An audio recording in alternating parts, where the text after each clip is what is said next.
Hello, everyone, and welcome to episode 11 of Podcast of Five Rings, your source of enlightenment in the realm of video games, tabletop, anime, film, and tech. Each episode of Podcast of Five Rings releases Monday mornings on iTunes and SoundCloud, and now topic by topic, day by day on YouTube, with the full video releasing on Friday. To catch updates about the podcast or for other news, give us a follow on your social media platform of choice listed in the description below. I'm your host, GM, and overseer of Podcast of Five Rings, Obsidian, joined today by the wall that will not fall, Tetsuo. Hey, everyone. Back with us again, finally, after a 2-week absence, is the Dark Fortune Duelist meta. Yo. No longer have the plague. You know, all right. No, I'm no longer sick, and my fiance is no longer sick, so. Woo! It's awesome. Now it'll be your cat sick. All right, my cats will get sick. Then it goes back to you. It's the endless circle. What is this, plague. volleyball of sickness? It's like the Concrud or, whatever. Wherever you God. go, where everyone's just perpetually sick constantly. Oh my God, Goes back and forth from one person to another. My friends and I had one thing where I swear, like this basic, like a head cold rotated around to all of us for like a whole month. It was God. awful. You started with one guy laid out on the couch. Then it ended with him laid out on the couch again, literally a month later. You just need to do what I do and just never get sick. That was the resident wild card now. It was apparently immune to all diseases. Yeah. I had a really bad sickness in 2007 and haven't been sick since. The sickness gave him the superpower to never be sick again. I don't get, like, actual sick that often. It's usually weird stuff happens. That's the only time I ever go to the hospital. Yeah, like chairs float. I would say water randomly disappears out of his cup. You know, things just Supernatural flying, things flying all over the place. Voices at night. Very stuff weird. that a hospital can't help you with. Had to get an exorcism and all this stuff. Echoes in the darkness telling you to do it, just to finally push over the edge. Do it. Do it. Why are the voices No, always so no mean? Star Wars. How come they're not like, help this person, give to charity? That is kind of true. Like, could you imagine like just a movie based on like this character who's schizophrenic, but all his voices are always like helpful? You should help by like doing your neighbor's lawn while you're doing yourselves, or like your wife has been really tired these last couple weeks. You should fold the laundry this time. He's like a normal guy that has like the multi personality. Multiple personalities, but the other one's just super nice. I know, right? Like the first one's just like, I don't really care. I just kind of like float along life, and the other one's like a do-gooder, go out and do charity and like help his community and all that stuff. That'd be the best movie ever. 10 out of 10. Academy now Awards. It sounds like you've come up with a new Adam Sandler film.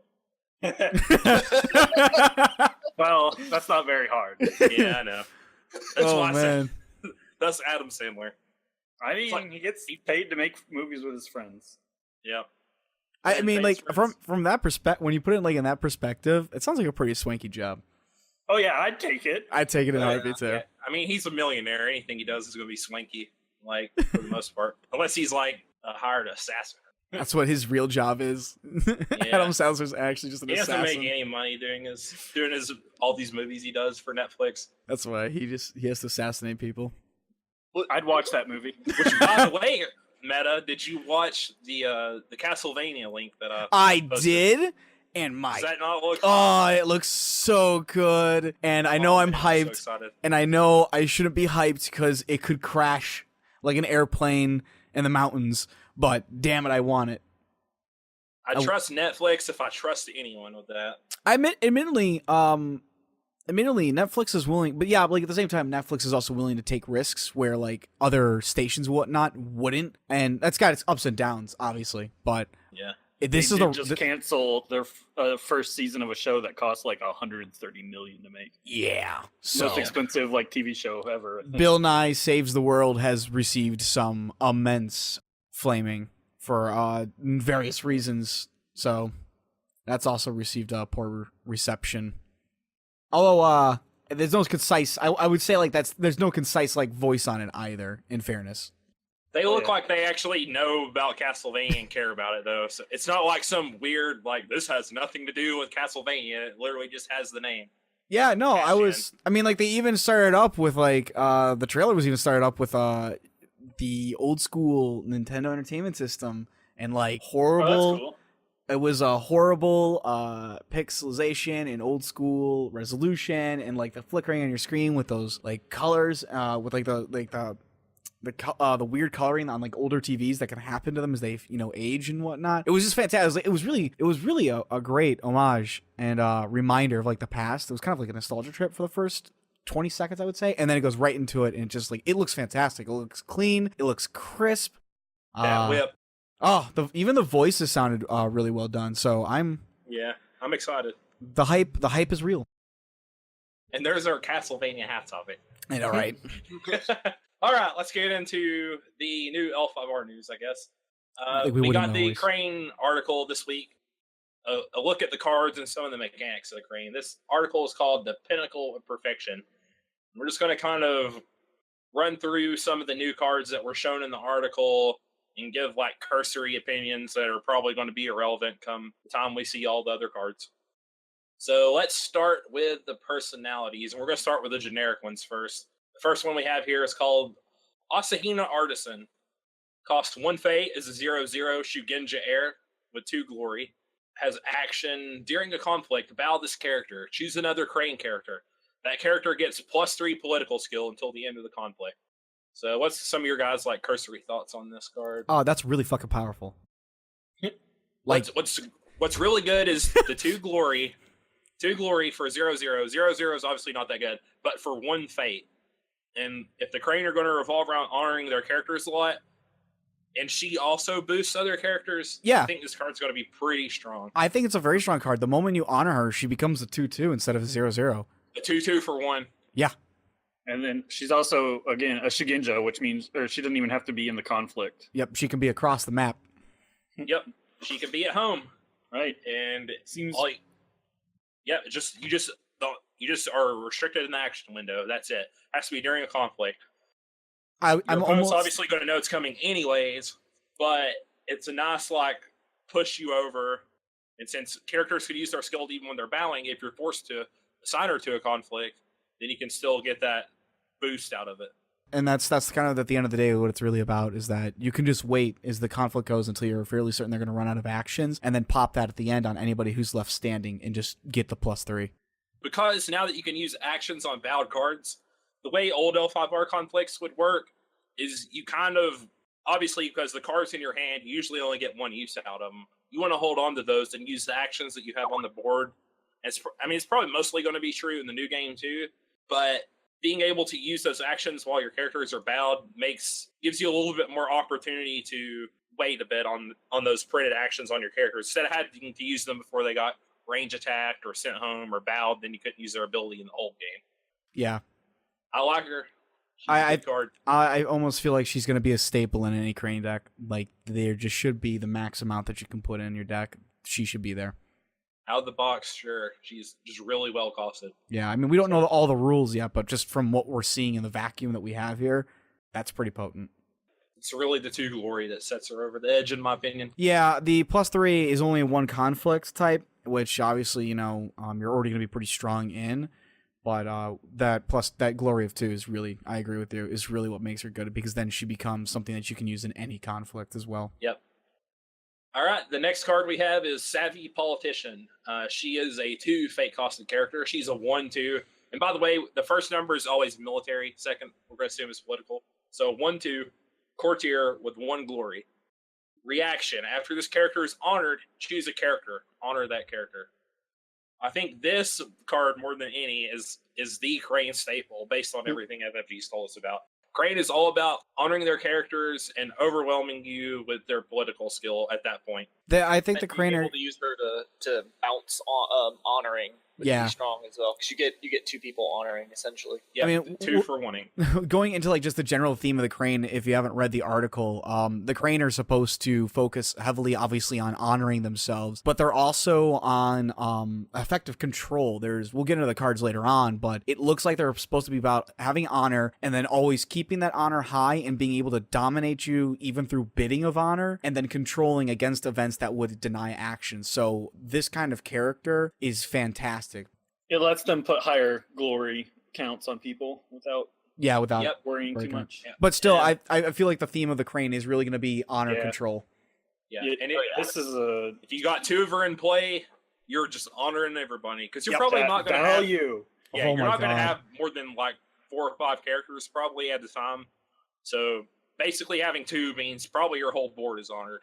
I mean, you can chain right off the moment you honor that character. You can chain to another one if you have another one on the field, and congratulations, you honor that one, and then you can chain to another character. Yep, That's pretty potent. she's super good. She's going to be in every crane deck. I guarantee it. Yeah, I would agree with that. All right. Every card. It's in Every card. crane deck. Yeah. Well, All 40 of my dynasty cards are savvy politician. this card's good.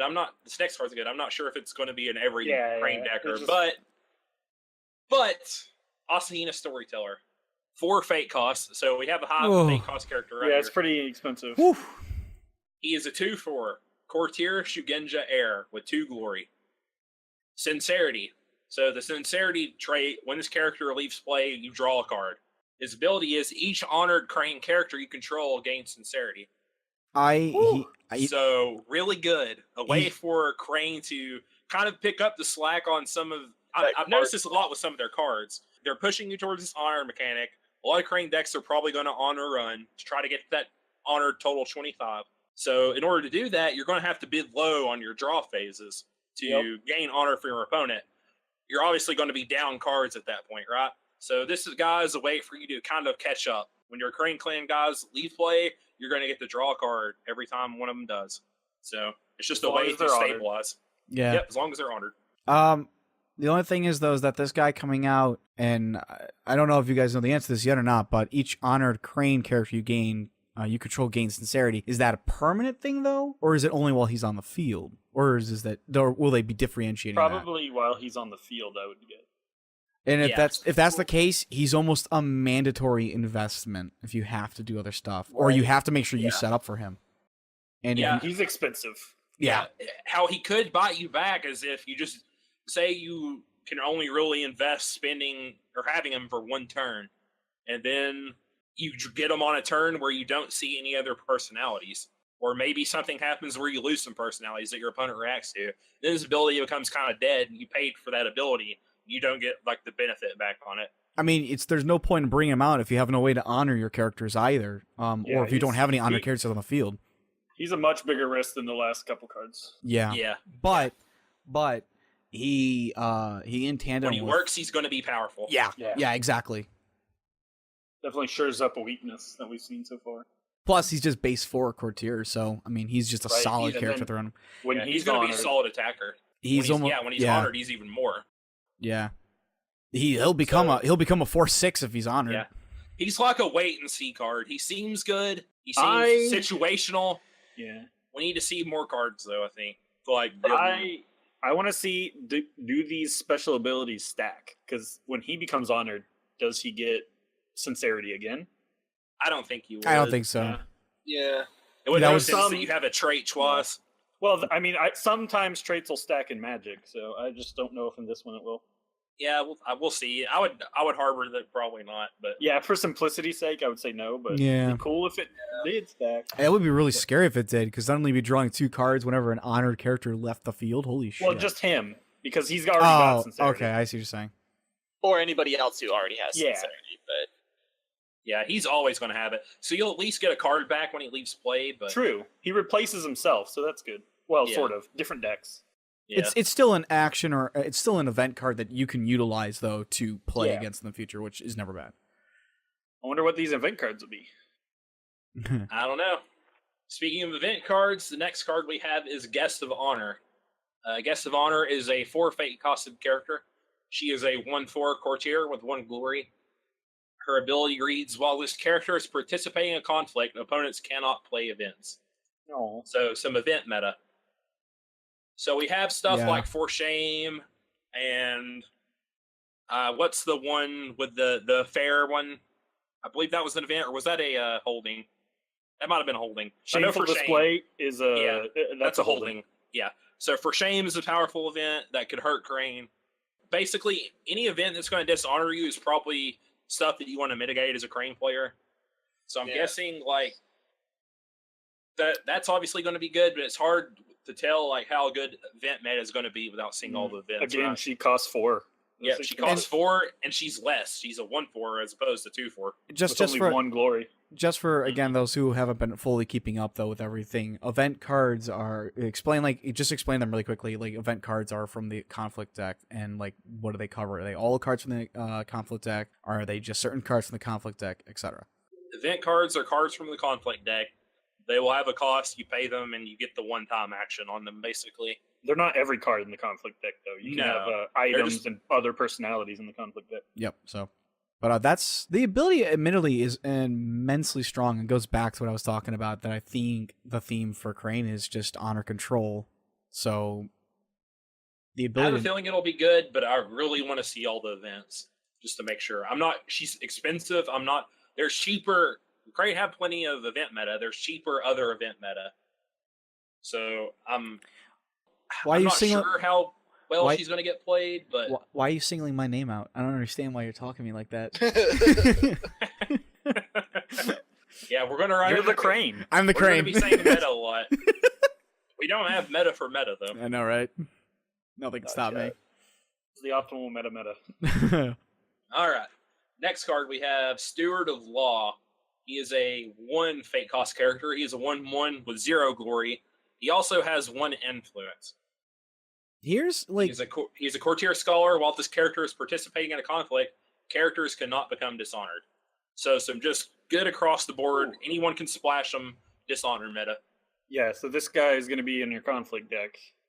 Yeah, I believe he is a conflict deck character because he's got. It actually has a C. Now that I look at it down at the bottom. Yep. Do the others have a D? They probably do. Oh, do they actually? I never noticed that. I never took a look close enough. Yeah. See, they do. Yep. There's a D and a C. Huh. So this guy's going to be... I'm defending against a Scorpion player. This is probably my first action. Yeah. I'm attacking a versus of Scorpion player. This guy's probably my first action because I do not want my Crane guys to be dishonored. It seems like probably Line might splash this unless they have some of their own like anti-dishonor tech in there. I think cards. I think this kind of goes back to like the card we were just looking at beforehand, the Guest of Honor, where this guy is clearly very cheap. He specifically protects against Dishonored in the conflict that he's a part of. I think a little force too. And very, very low cost, low force. I mean, he's really just there to stop dishonoring.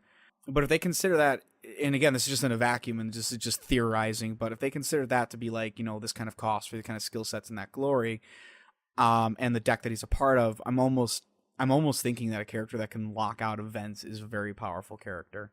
I mean, we don't have all the event cards, but that's what I'm putting forward. Yeah. I bet this guy will be at least a 2 of. Yeah. In all Crane decks. Yep. And especially if Dishonor ends up being powerful. I mean, obviously, at the first tournament, no one's really going to have a grasp of the field, but later on down the line. Once the meta starts to emerge. Once the meta starts to grow. Once I come out. To you? You emerge from a cocoon? I do. And I become a beautiful meta butterfly. I like him. He's going to see some splash. What were you saying, Tets?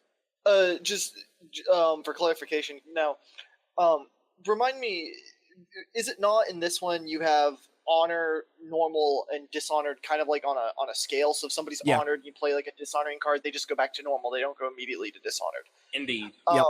Specifically stops like going from honored to normal, or if it's only preventing people from entering the dishonored state. So like dishonored cards can still be played to pull people out of honor. Oh my gosh. You make I think it's that they cannot become dishonored. Yeah. So it probably doesn't. Okay, that's a very good point. A little bit. That does. Because he's obviously going to be dead if the character is already honored. Right. Yeah, because that would be insanely strong if it just totally shuts down everything. A clan, that we're assuming a whole clan is going to be built off of just dishonor. That would just shutting that whole down just seems really strong. Because the card would say dishonor this character, so they don't. If they're honored, they don't become dishonored. Yeah, they just go back to the normal state based off what FFG's told us. I bet that's how it is. I would agree with you. Yeah, because otherwise you make a very strong point. You can't even get them out of it. I think he's still good. He probably just isn't going to be a 3 of. Yeah, I still think that's strong. But I think we're going to stick with the value though, like 2 to 1 in your deck, depending on you know, how you're going to build Yeah. it or what else you're going to supplement with, because I mean, even Yeah, if it's and not the ability to become dishonored or to like lose an honor state, the ability just to deny dishonor state in general is Yeah, still Because decent. that means you don't have to work twice as hard to get them back up to Yeah, honored. exactly. Yep. And if you're running honor anyways, you don't be losing honor. So it's just a nice safety blanket. Yep. Next card we have is Doji Challenger. She is a 3-costed, fate-costed character, a 3/3 with 2 glory, Bushi Duelist. Her action is, while this character is attacking, choose a character controlled by your opponent.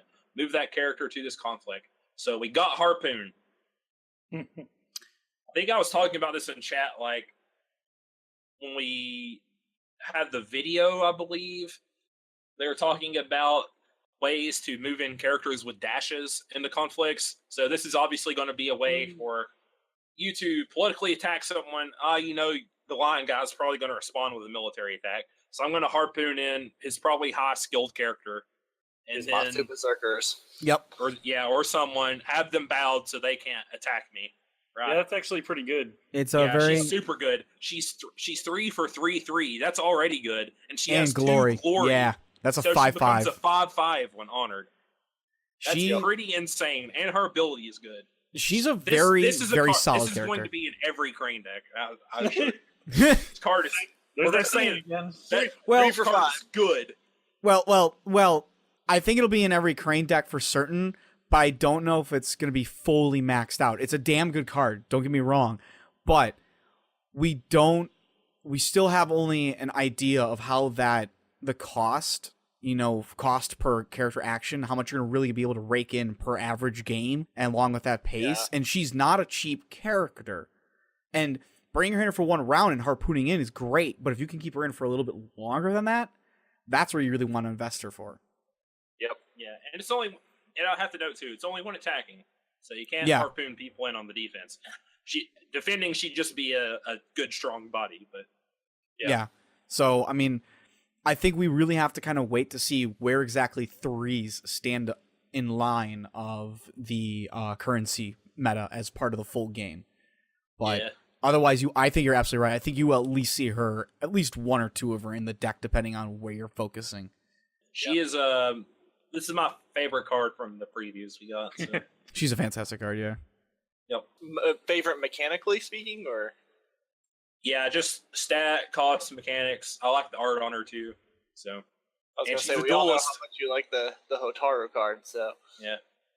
just from art. All right, we got our first named personality, who is a. Speaking I of don't think art, they used the term unique, did they? What was the term they used? you know, I think it was unique. I think it was before. just unique, Might have yeah. Okay. Yeah, that little symbol, basically on anyone with a name, I think. Yeah.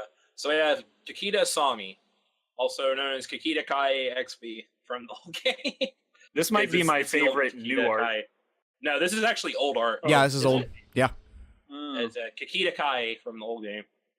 So she is a 3 fate cost. She is a 1/3 courtier with 2 glory. Her action is, while this character is participating in a political conflict, if you count more current political skill in the conflict than your opponent, take 1 honor from that opponent. This is, that is a mean card if you can constantly keep using her. And you said Yeah. it takes from. Yeah. Yep. So this is going to be in every honor running deck. Yeah. If you're going to focus probably on political battles as a crane player, she's probably a card you could cut because you're probably not going to really care about sapping honor for your opponent. But if you're honor running, this is really good in the mirror.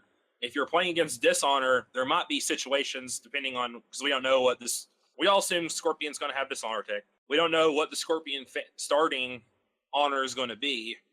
We don't know if they're going to have to sacrifice their honor to use some of their tricks. So sapping honor from your opponent as a crane player to try to dishonor a potential dishonor player might be a valuable strategy. So this could be good in either scenario. I think it's just in general a good card. Taking 1 honor from your opponent is effectively one of the options for the Ring of Air.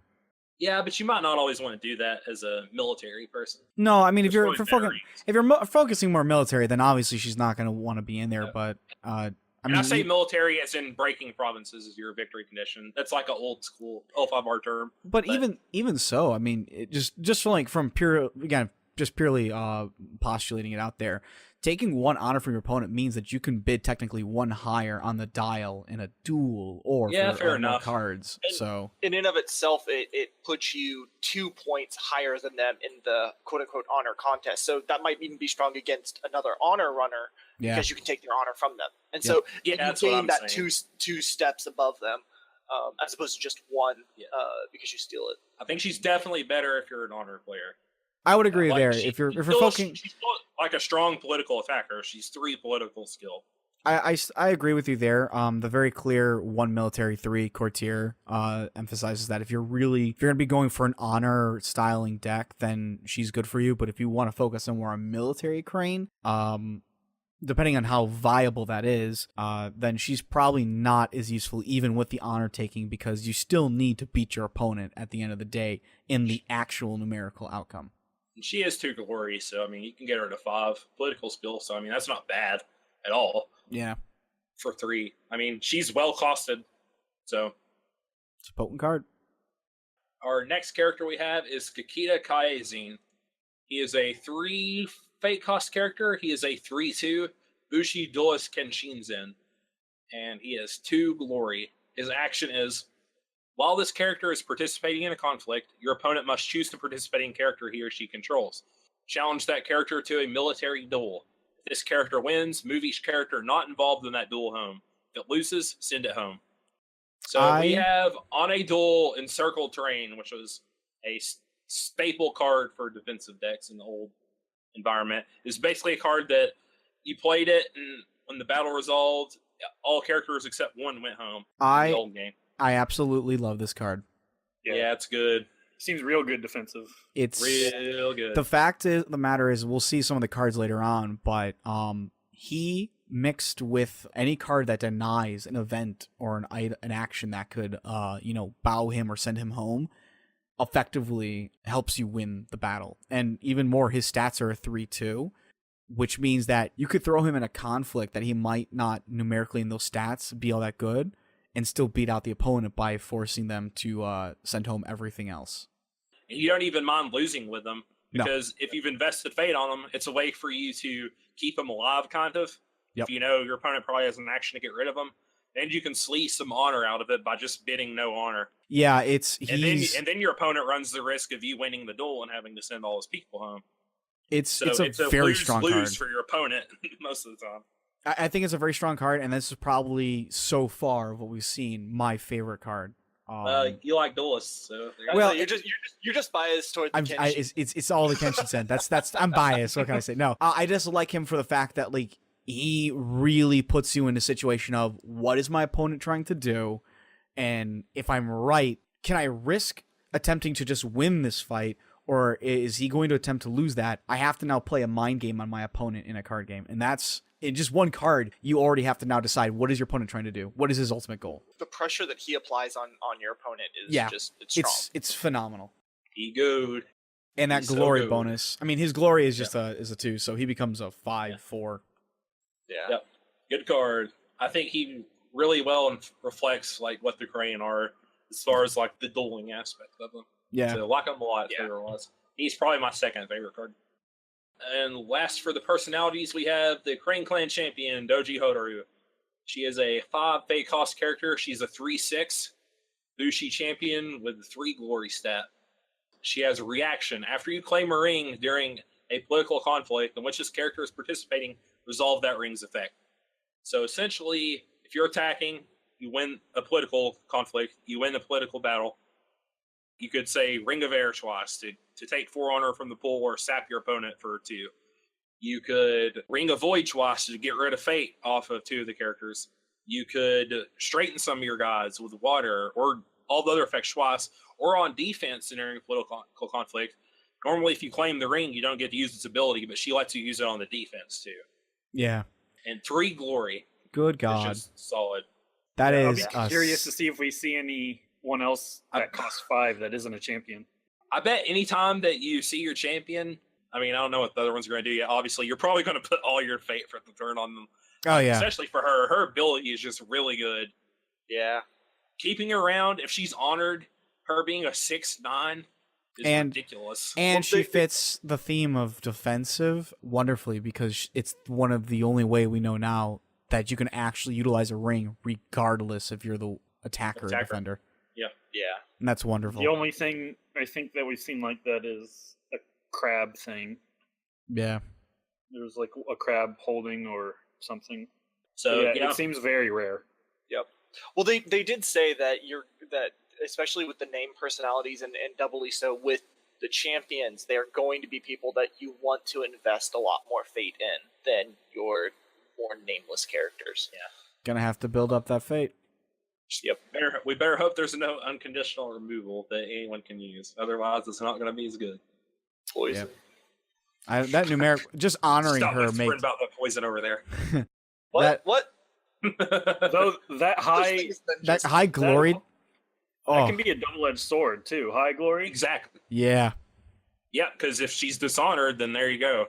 Then she's a 0-3.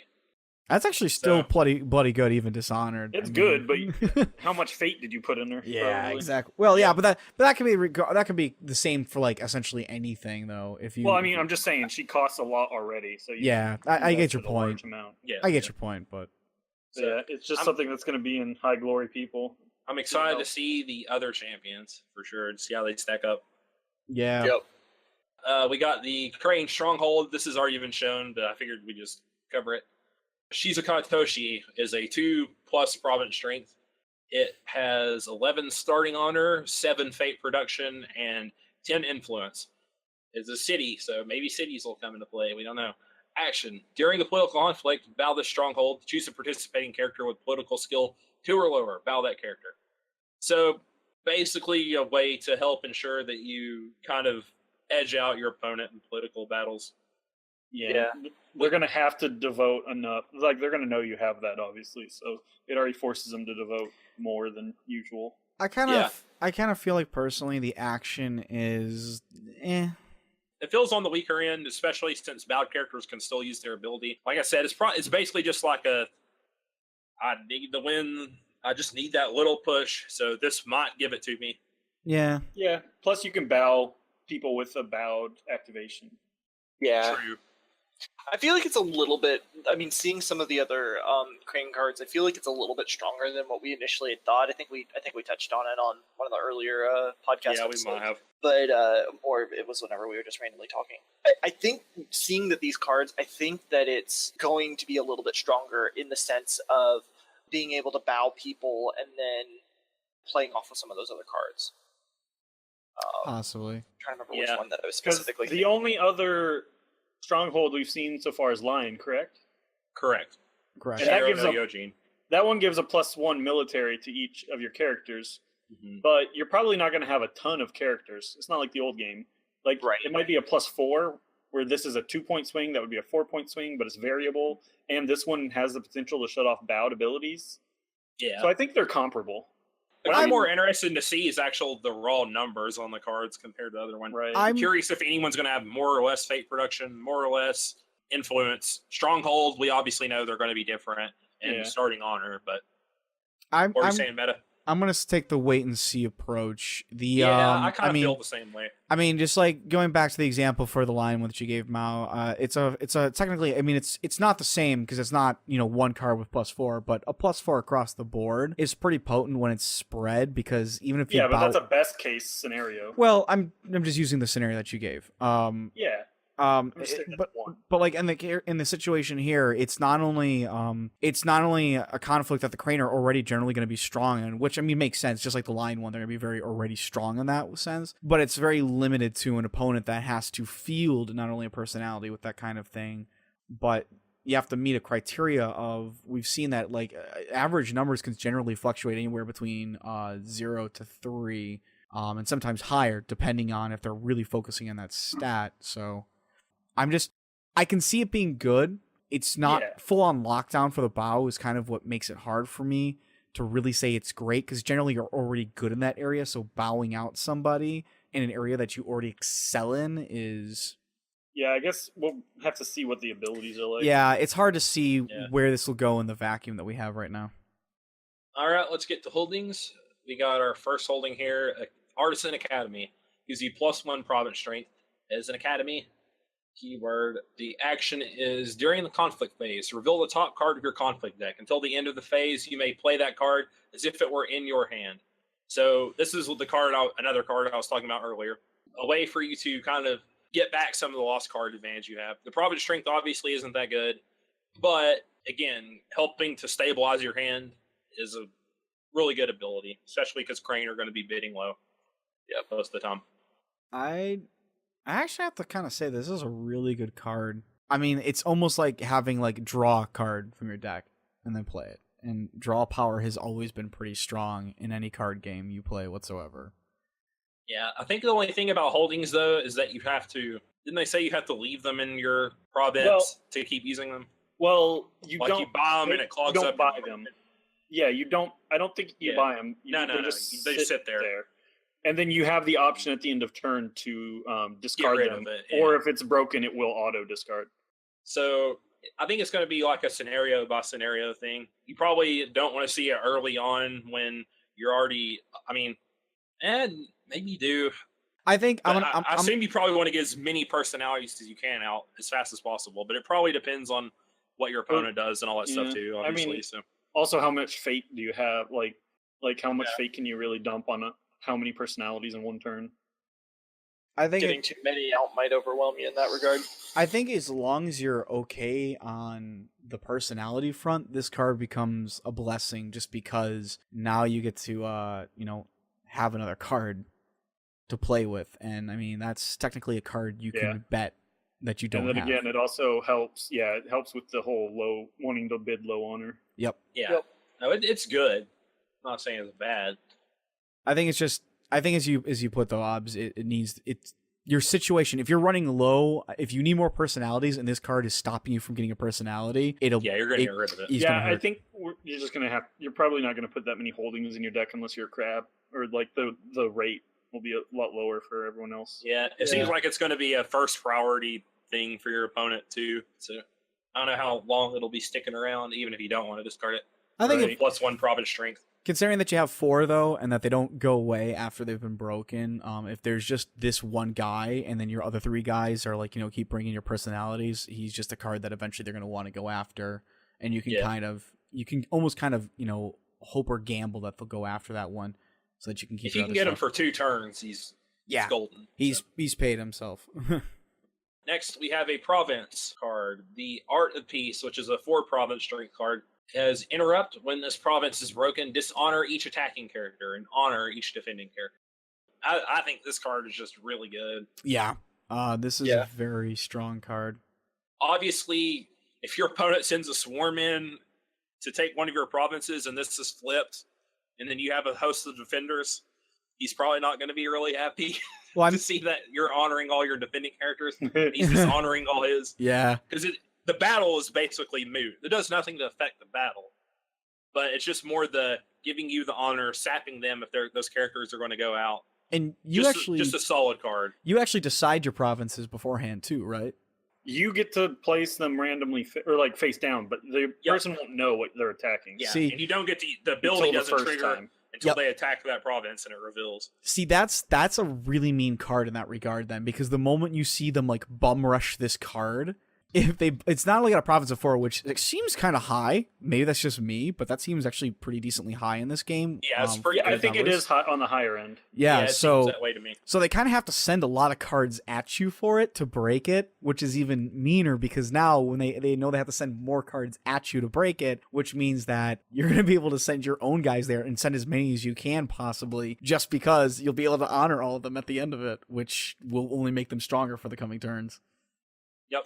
And you don't even care. You don't even care if they fade because you're just gonna get some honor out of it. Yep, and you dishonor them. So if they're around for more turns, now they have penalties to their. They got to find a way rounds. to neutral themselves out. Yep, or they're going to be weakened.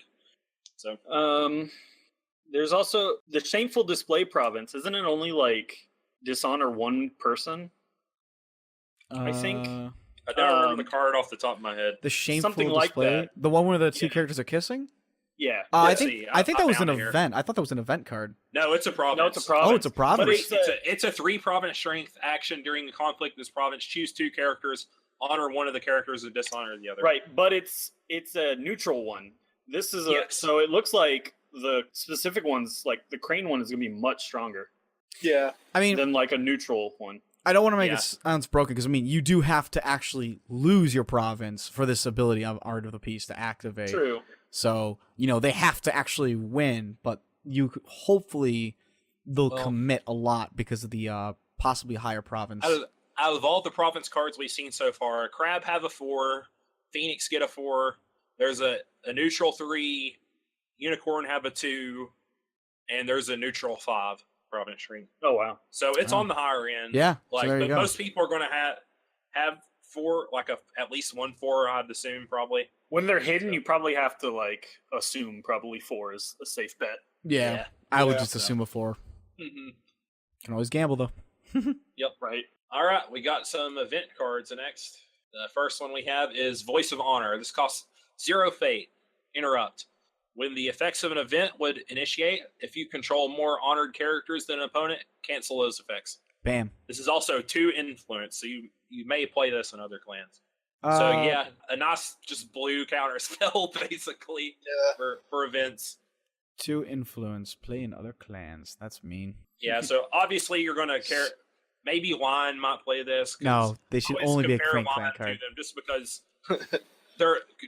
FFG said they want to have honored characters too, and a lot of these multi things are caring about having honor. So yeah, again, it seems like it's going to be good, but I really want to see all the event cards. Right. Yeah. So a surprise like, nope, your event doesn't work. You're not going to dishonor my guy or any of that stuff. Just seems good. Also, just 0 cost. So it doesn't cost you anything.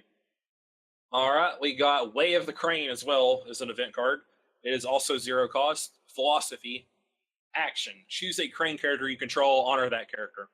So just standard, this is what the Crane want to do. I have a feeling that all the Way of cards are going to probably be the chief theme mechanics of the clan. Yeah, they already showed off a good portion of them. I think they didn't show it off enough, but it looks like Dragon are the only or are an attachment. The rest are events. Yep. So I want to just point this out. I mean, we've talked about this before, but the artwork on these are phenomenal. Artwork. Yeah, everyone loves the Way of artworks. These are. I honestly would love to see this kind of artwork a little bit more often. I mean, it's just fantastic. Let's get on to some attachments to close us out here. We got our first attachment. This one was previewed in an older article too, but we're going to talk about it here. Cloud the Mind, a 1 fate cost attachment that gives your personality +0/+0. It is a spell error, so only Shugenja.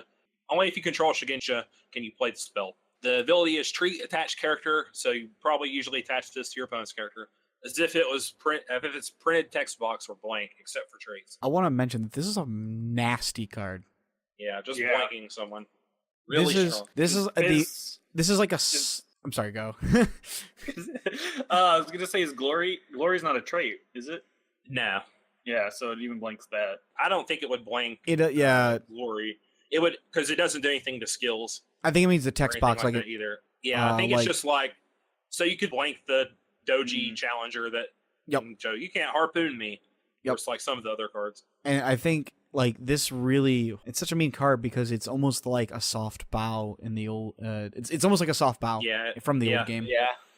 Exactly. It's going to be good. They need to get rid of the best person's ability, especially if they're about to fade out and they bought that personality to only use its ability once, and then you just sneak Cloud them on them, and they just don't get the ability and have the flat skill.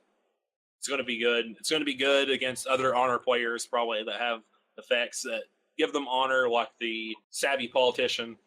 If you're in the mirror match, it's going to be good against that. Probably dishonor stuff. Just a good card.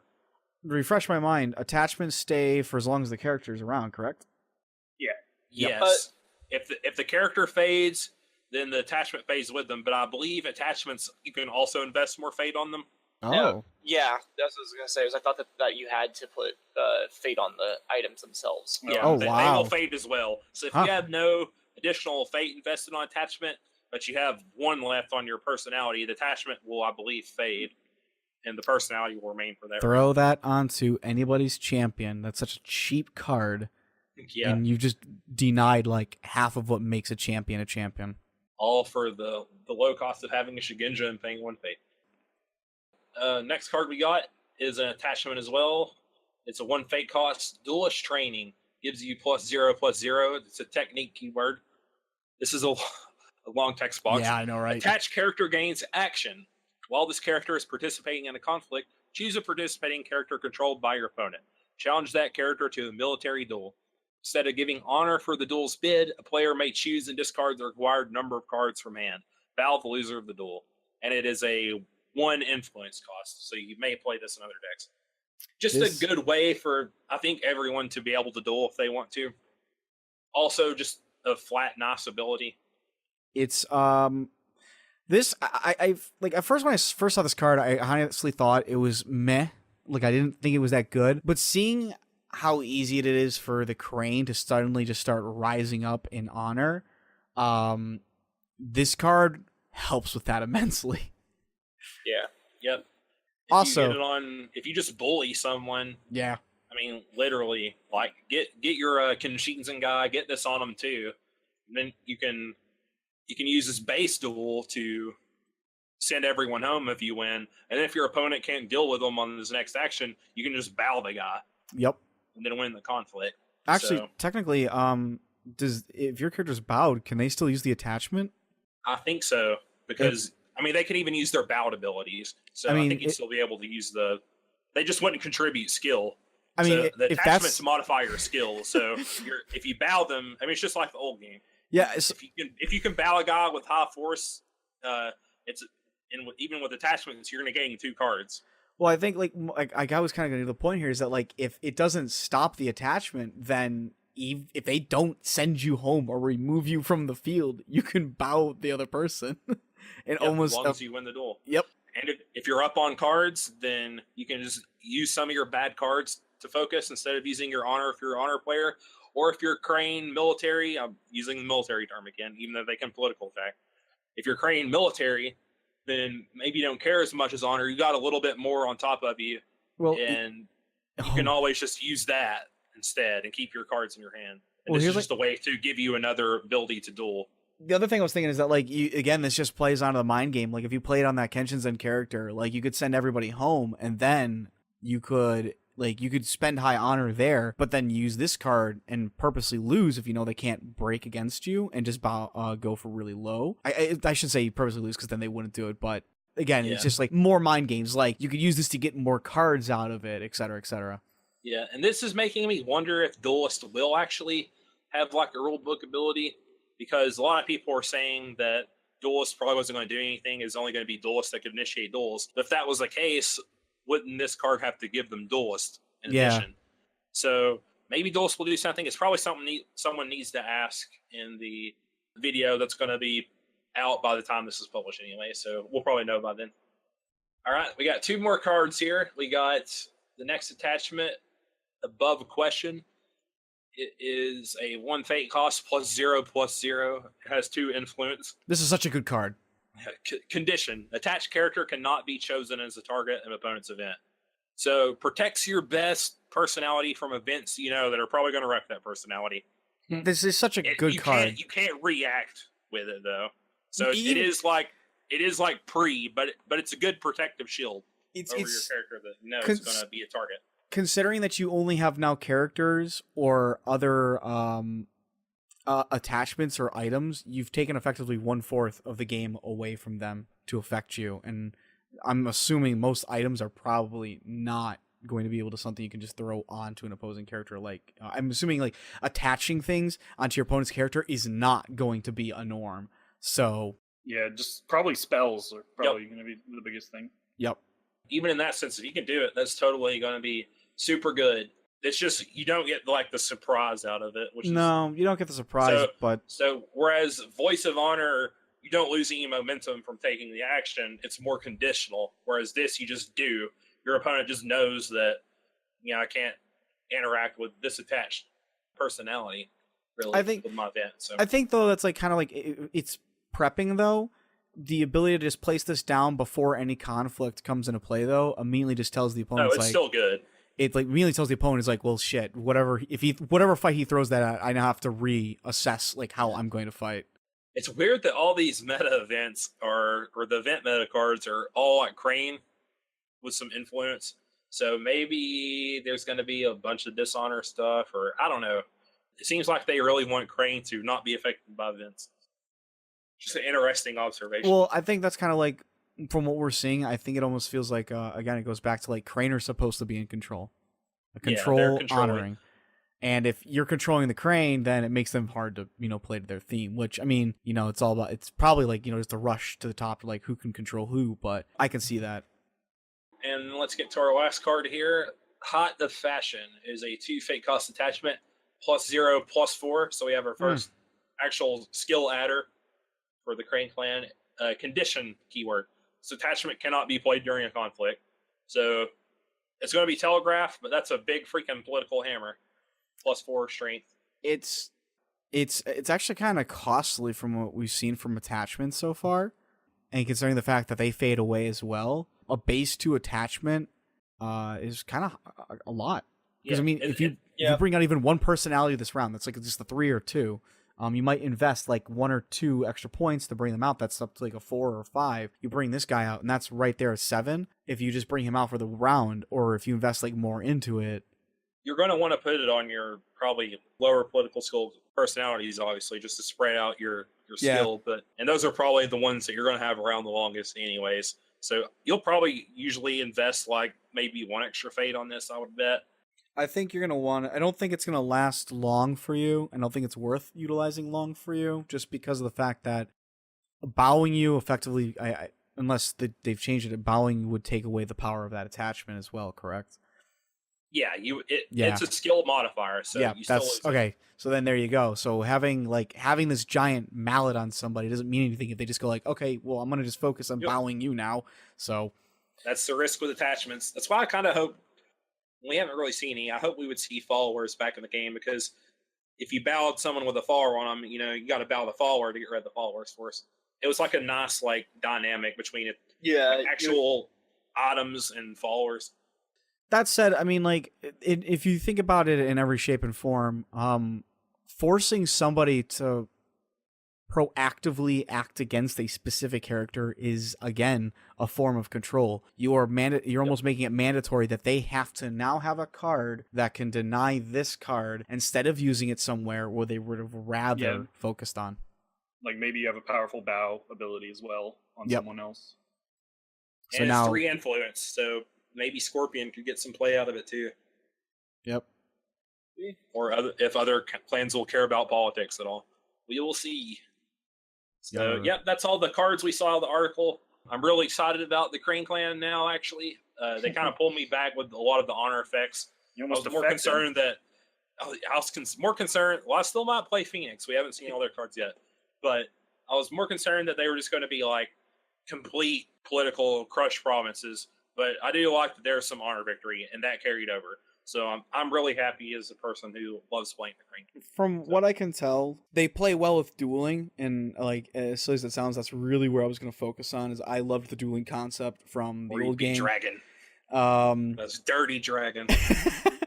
I love the dueling concept from the old game. I admit, though, I like the dragon dueling more than the Crane dueling from the old game, just because the dragon dueling was about dueling combat as opposed to honor dueling. But I've always liked the honor mechanic itself. So this seems to really fit currently the clan that I do want to play, because otherwise I was thinking about throwing in with the dragon if they had a better dueling system. But right now I really like the theme of control and honor, and that the dueling helps with that control. So you will probably see me playing. That's really neat.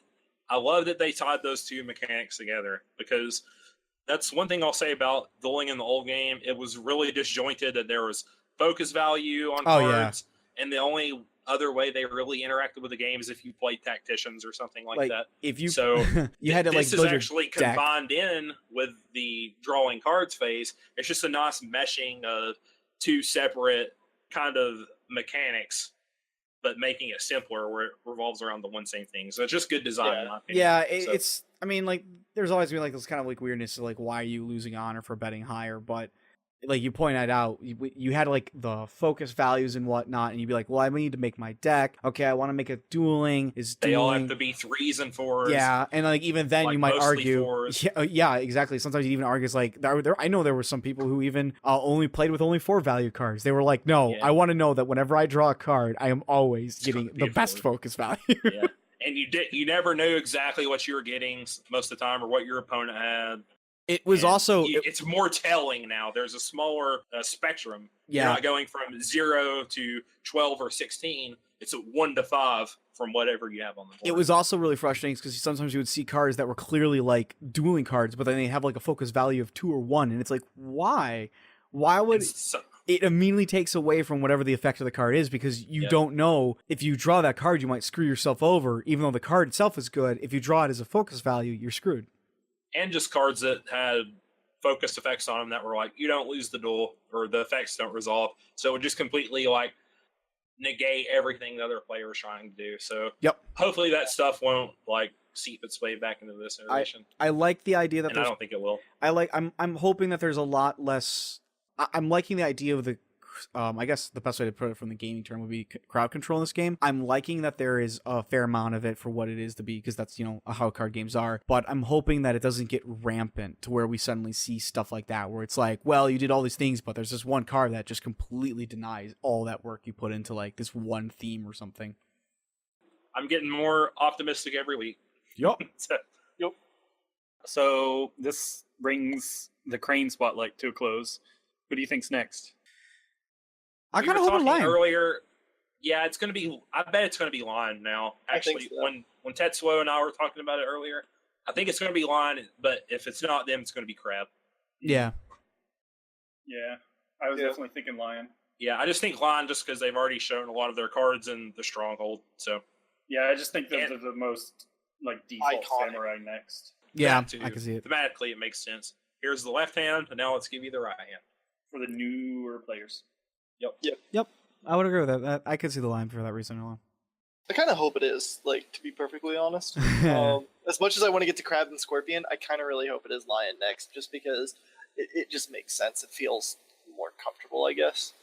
And we'll get a better idea, I think, because now we have the baseline, so to say, for political. So if Lion's next, we'll get the baseline, so to say, for military, and then everything else are kind of variations on those two themes, so we'll be able to kind of judge their effectiveness now that we have those baselines. We'll probably know by the time this video is published. Yep. Hopefully. All right, Meta, what is your topic? I am going to talk to you about a game of high adventure, but it's not going to be Conan, because that's not the kind of adventure I'm talking about. It's more of a fantasy. It's what's it called, right? Seventh Sea. Yeah, it's Seventh Sea, definitely. Swashbuckling adventure. It's more of a fantasy, really, kind of the final one that you take, about 15 iterations so far. Well, more than that. Yeah, actually more than that. You're right, because of all the spin-offs and whatnot. I'm talking about Final Fantasy XIV, and specifically their new expansion, Stormblood. This is our first MMO topic. I know, it is our first MMO topic, but they finally kind of dropped down the last bit of information that they're really going to be telling us about this game prior to its release, which is on the June of 20th, which is, Well, the less June than of one time. 20th? Yes, the June of 20th. I know The what I old said. way of saying it. I know what I What said. number expansion is this? For This them is the after second the relaunch. This is the second expansion after the relaunch, and it's shaping to be fantastic. The first expansion did a lot to kind of help bring in a new mindset for the game, to kind of start those, almost a stepping stone to fading out some of the stuff, the remnants that was still part of a very old mindset for an older format of game in a very modern MMO game world. And Stormblood is continued to push forward in that concept. They are, again, moving into adding in newer concepts that MMOs take a part of, and sort of phasing out a lot of the older stuff as well. Obviously, with an MMO and a new expansion, it comes out with tons of new content, like new classes to play as, or jobs as they're called in the game, new zones to explore, a higher level cap, new items, new rating stuff, new content of all things. So I'm going to talk about, obviously, the thing that matters the most, the new jobs you can play as. Heaven's Word brought us 3 new classes. That was a tank, a healer, and a damage dealer. and they were the Dark Knight for the tank, which was an odd choice in many's eyes, but it's done a decent job at being a tank. It's actually a pretty cool class. They had the Machinist or Machinist, depending on who you talk to, which was a ranged DPS that used guns within Heaven's Word, which was the first expansion they had. And then they had the Astrologian, who was their newest healer, who used a new mechanic where they were pretty buff heavy. They drew cards and they would give you buffs like damage up, damage down, restoring resources, increasing speed, reducing cooldowns, stuff like that. They like the discipline priests of Final Fantasy 14. No, actually, I'm gonna have to use like WoW comparisons. No, actually, the other class, Scholar, which is more like your discipline priest, where it's about damage reduction and shields and whatnot. Well, okay. Yeah. And then White Mage is kind of your pure output, high Holy healing. priest, yeah, your holy basically. priest, pretty much. Yeah, that's exactly it. So this expansion, they did something different, though. They did not bring in 3 new classes. They brought in 2, and they were of the same type, both damage dealers. And those classes are Red Mage and Samurai. And I will never get away from a topic that doesn't have a samurai in it. You've had a few. I've had a few. I feel like I need to fix that, though. So I want to talk about a little bit of these classes. I won't go into tons about them, but I want to start off with a really cool one, Red Mage, because it was not only the first reveal of the class that we got. Mage. But Red Mage is just obviously a very cool class. So obviously Red Mage plays off of Black White Magic. For those of you who don't know, Red Mage was kind of like your average Joe. He was good at many things, a master of none, but he'd rather be good at a number of In things. Final Fantasy 1, he's a mage that could use better armor, but also had access to weaker black and white magic. Yep, he did a mix. He was your he's they kind of usually your pinch went hitter. up to like level 6 magic, whereas like the true ones could go up to like level 9. Yep. Yeah. Yeah, it's a very fun, interesting class simply because he covers a lot of bases. He's even good, or at least decent, in melee if you gear him. You said or that they're all damage dealers, so does he not have healing magic? Well, here's the yes and no on this. We know a lot of information, but we don't know everything that's access to it. The way the Red Mage in this game works, because it's playing based off of more modern MMOs, which generally do the triangle, tanks, healers, and damage dealers.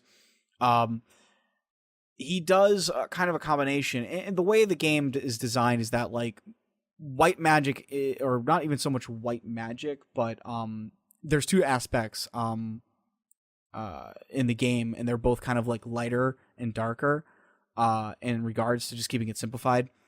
Astral and Umbral in regards to that. He can use both styles of magic from what their base areas are. So like white magic can still be damaging, and black magic can there was white magic. Yeah, like Aereo and Holy. Yep, and in that game, in this game, like that kind of falls into those kind of concepts.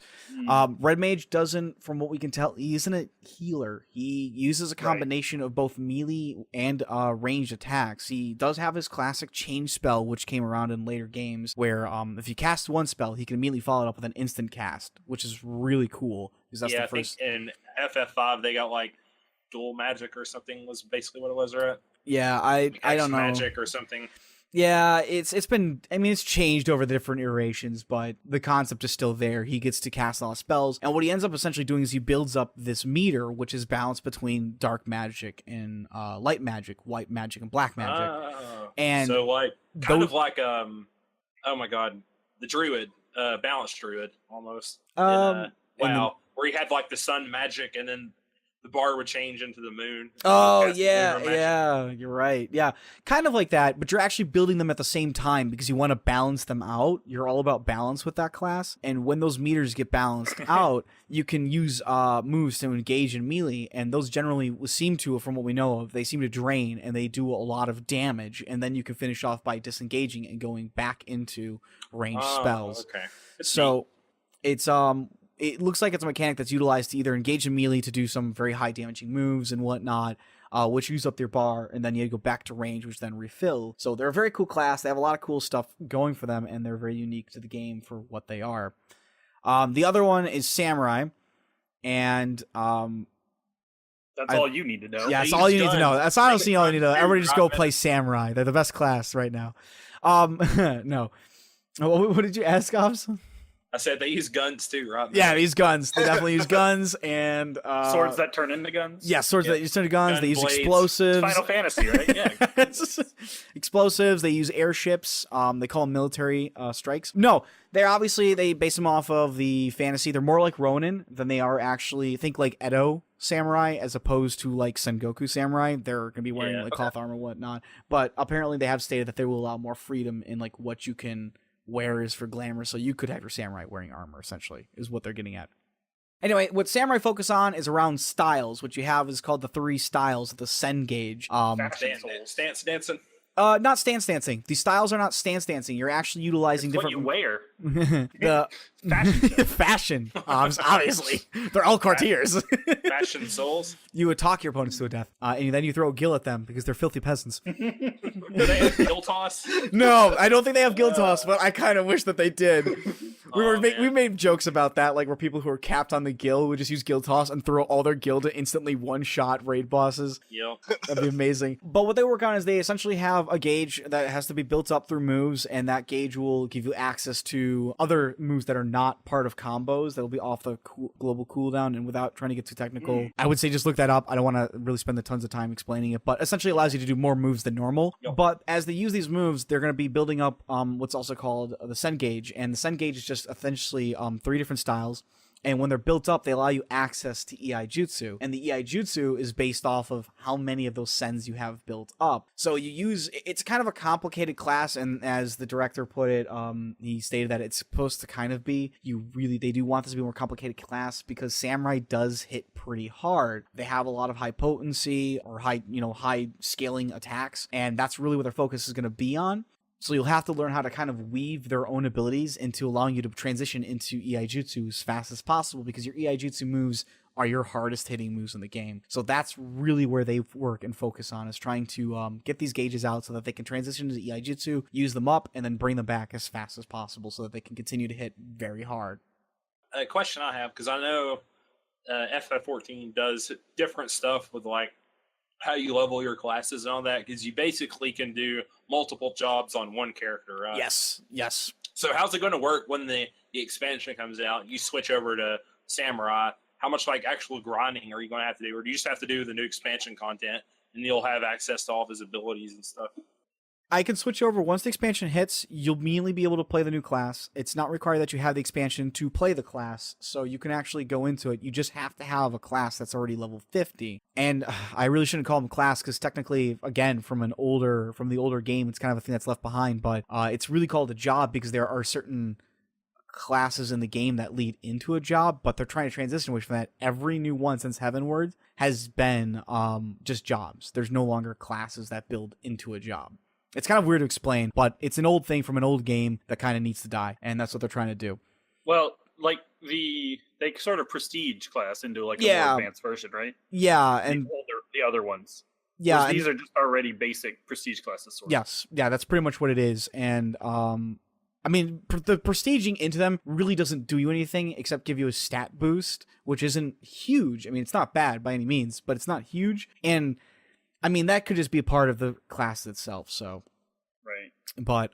So you'll only have to grind through basically the new content to have access to everything you need on that job, right? No, I'll still have to level up that job separately from the other ones. I will actually be doing a little bit of grinding through some stuff to get it up to the new content to play it through that. Okay, so it'll start at like level 1, basically. Yeah, however, if you're not playing one of the new classes or one of the new jobs, you will be able to make use of a new feature that they've brought in, and it's essentially level skipping. It will be a level jump. They've brought in 2 different types. Oh, so boosting, gotcha. Yep, they'll be doing boosting both for your jobs, as well as you'll actually be able to skip the story.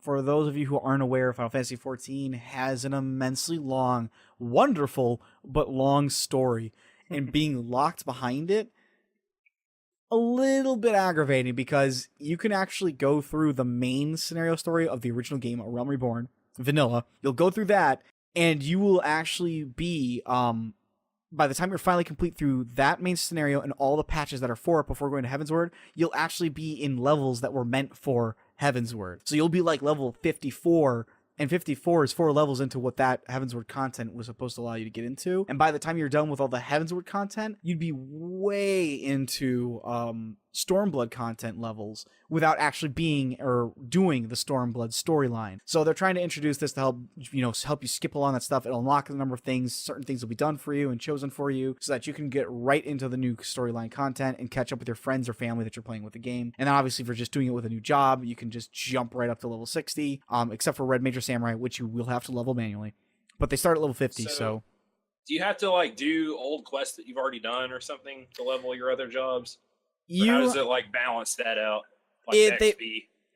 You have what's called essentially oh god, I obviously can't remember it, but it's essentially a kind of a veteran EXP bonus. Is that if you have a class that's higher level than the class that you're playing as, it gets a bonus to EXP. You can run through daily dungeon, which gives you a huge bonus to your HP that scales with your level, so it's always giving you a giant chunk. In fact, if you run that dungeon, you're almost guaranteed to level up once with that bonus, so you're almost guaranteed to level a day if you just do that. Okay. And then there's other content like Palace of the Dead, which doesn't even care about your actual job/class level, because it's kind of like it's almost like a rogue dungeon, if you will, where you start at level 1, you keep leveling up, and if you die, you just have to start all over. But every certain number of floors you progress, it gives you actual EXP to your main class, and a good chunk of it, so it'll continue to level that stuff up in the background. You can do fates, you can do guild leaves, there's a lot of things you can do. And then there's bonuses that you can get as well that give you enhancements, like items that increase your EXP gain. If you're part of a free company, you'll get EXP bonuses that will stack upon one another and the like. So there are a lot of ways to level up to catch up if you're doing it the old-fashioned way. Okay. As for new zones, we get, and again, this kind of more pertains to the lore, so it really won't pertain to it, but you do get a lot of new zones. They will be leading us into an area called Alamigo, which is kind of where the home of the monks are in the game, and it's very warlike. And then they're also going to be taking us to a new continent called Athard, which is essentially not Asia. And that's where we'll be able to play as samurai. That's where we're going to see a lot of Asian aesthetics. We're going to see a lot of Chinese and Japanese influence on things, et cetera, et cetera. So that'd be very cool to go over there as well. Beyond that, there will be new raids. We'll be focusing on facing Omega Weapon, which will be the new raid. So he'll be coming along for a ride. And if you are a lover of Final Fantasy Tactics, that will be the other raid that's coming along. They brought along the writer and one of the developers for the Final Fantasy Tactics as well, and some of the people that worked on it, and they're bringing them on board to help build that raid and the story for it, because we will be going to Avalis, or Ivalice, depending on how you want to call it. Everyone must stand in a square in Yes. moving grid form. Yes, and then you must all have CTVs, and you must all use old school mechanics. We're going to go fight Ramza, right? Yes, we're going to go fight Ramza. So that's actually really cool. I'm really looking for that because I love Final Fantasy Tactics. None of the other things that came after it, just the original one. Yeah, and then obviously there's all the other stuff. You get more levels, you get more story content, there's new gear, items, etc. But I'm very excited for this game because they are doing a lot of changes that put it in line with more modern MMOs, and it's about damn time. And I'm loving every second and bit of the information that's coming out, and I can't wait to see more.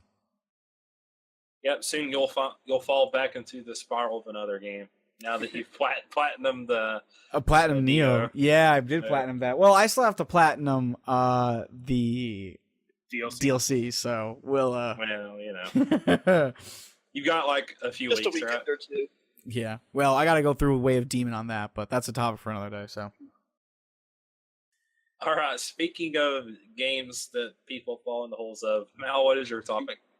Well, I last Friday I picked up the new Fire Emblem Echoes, Shadows of Valentia. Oh, you picked that up, huh?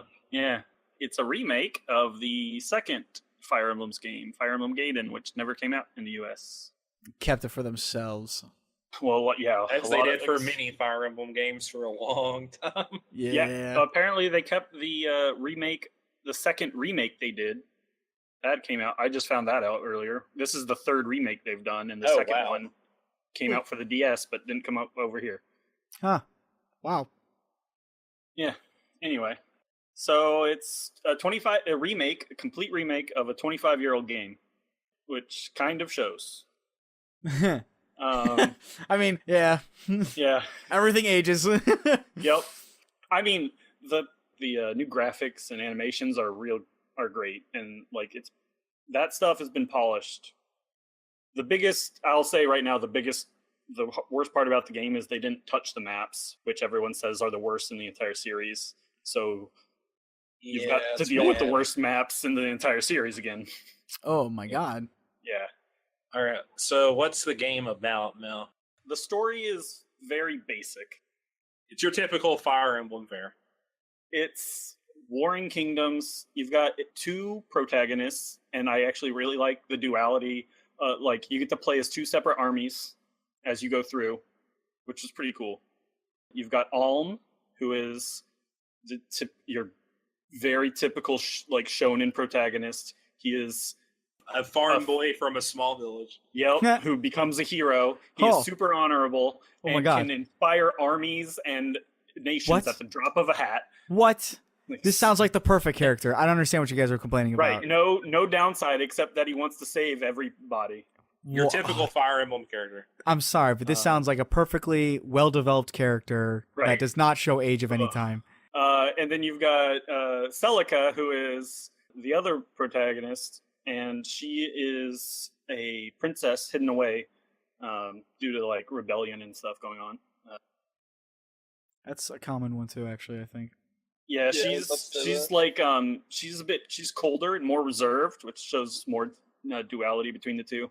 She's kind of naive and she wants to solve everything with peace if possible. Yeah. So yeah, Alm is all about fighting what's in front of him, whereas Celica kind of like tries to see the bigger picture.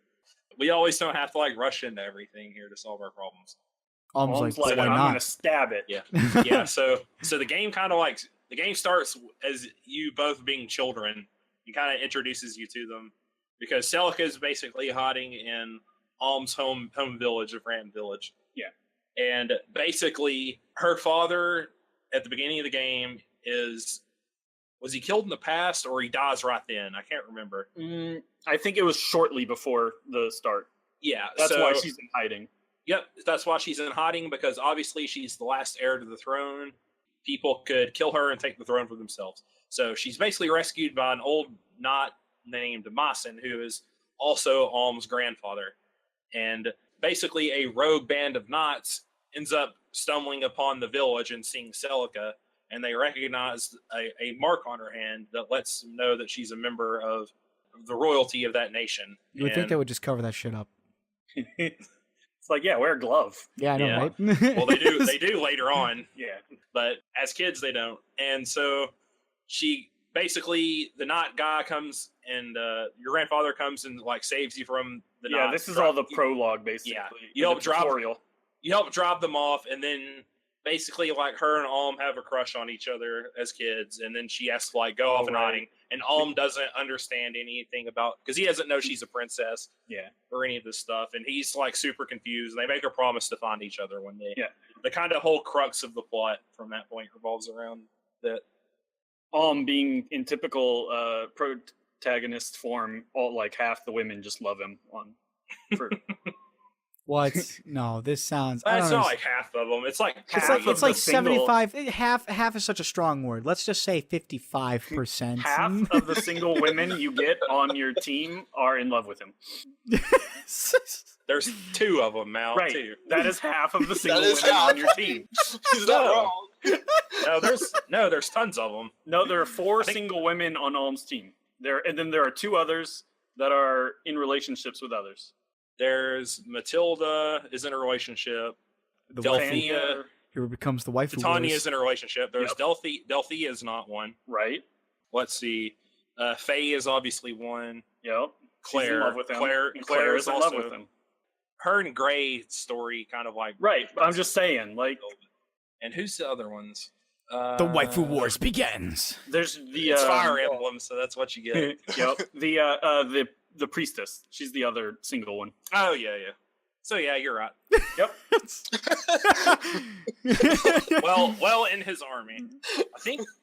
Yeah, I think Celica has the same thing so, too, though, right? Question. Hold on a second. There's 2 guys. it's not like as explicit, but there's two Right. guys you can kind of tell like Yeah, like her. all of Faye's personality is I love Alm. Even her Yeah. other social link is, oh, you don't want to talk about, or no, I don't even want to Yeah, talk it's about the Alm with priestess. you because I just want to go off and think about Alm. Oh my Yeah. God. So bad. So, question for you: beyond the waifu wars that never seems to die for these games, Weapon Triangle, is this one of the games where So- like Weapon Triangle really wasn't existent, or This What's was a weapon this is a this game is an outlier for like all Yeah, Fire it's like your typical second game in a Japanese RPG franchise. The second one's always like the really weird game for some Yeah. reason. They don't have the weapon triangle, which is like rock paper scissors, where what is it? It's swords beat Swords axes, beat axe, beat axe lance, beats lance spear. beats Sword. yeah, sword.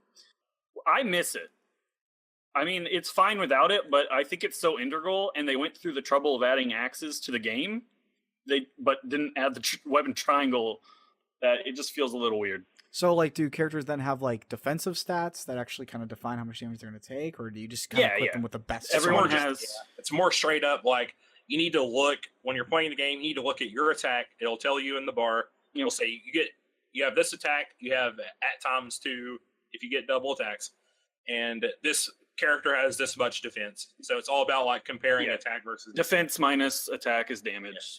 Bows are still good Attack against minus. like No, that's an ability. Is it So, really? Yep. Weapons in this one, they don't have the durability from like older Fire Emblem games, but you can only each person can only hold one thing, a weapon or some other item, and weapons confer skills, or weapons and like shields and some rings. They confer a skill or multiple skills even, like because You level iron- them up and put stats in them. Like basically, the more you use the weapon, I think they like, you can unlock have more. like an ability bar basically. It might actually be an advanced class ability too. I can't remember. Yeah, it could be. I just But, have yeah. I have like a general like just from the other games. Like I don't get my flyers anywhere near Pokemon. Yeah, you can send. Well, they generally have, I think, lower defense, or at least a lot of them do. But you can They send them do. into bows without like getting monstrously. Yeah.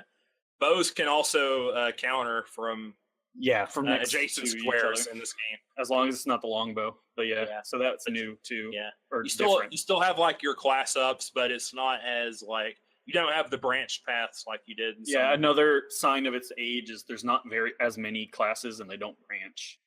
yeah. Which I mean, I was kind of fine with it. Yeah, Like the weapon triangle stuff and that didn't like super bother me. a lot of the much. stuff is the entire game wraps up to it's good enough that I keep playing. Basically, like nothing really wowed me about the game. I like the exploring dungeons bit, which is new. It's not just on a grid. Yeah, You I actually like get that too. 3D explore. That was neat. The maps are just so awful. Yeah, the maps And are, then- in my opinion, the worst part. Even the world map kind of sucks because just random people spawn and go at you. And some places, after you, like, at least the terrors, I think, once you beat them and you leave that, if you, like, want to go do a side quest, they'll, like, respawn in that area. Yep, and you It's got to just go very back through. tedious. Yeah, it is a little bit. So, I was going to say, the best part about the game is the polish. I think the voice acting Yeah. is amazing. yeah, that's what It- that's what I have in my likes too. Yeah, I think the best part is that the music is really good. Yep. The animation, the character models, like they improved the in-game. It's the models. best localization too. I think they've ever done. Yeah, it Weird- is. Weird moments. Like the script pickles. is fine. Like Yeah. I think the in my opinion, like the more concentrated narrative does better than the It's a kind very of- simple story. yeah. It's simple, but it's about It's- Alm and Celica. Yeah, it's done well Where enough.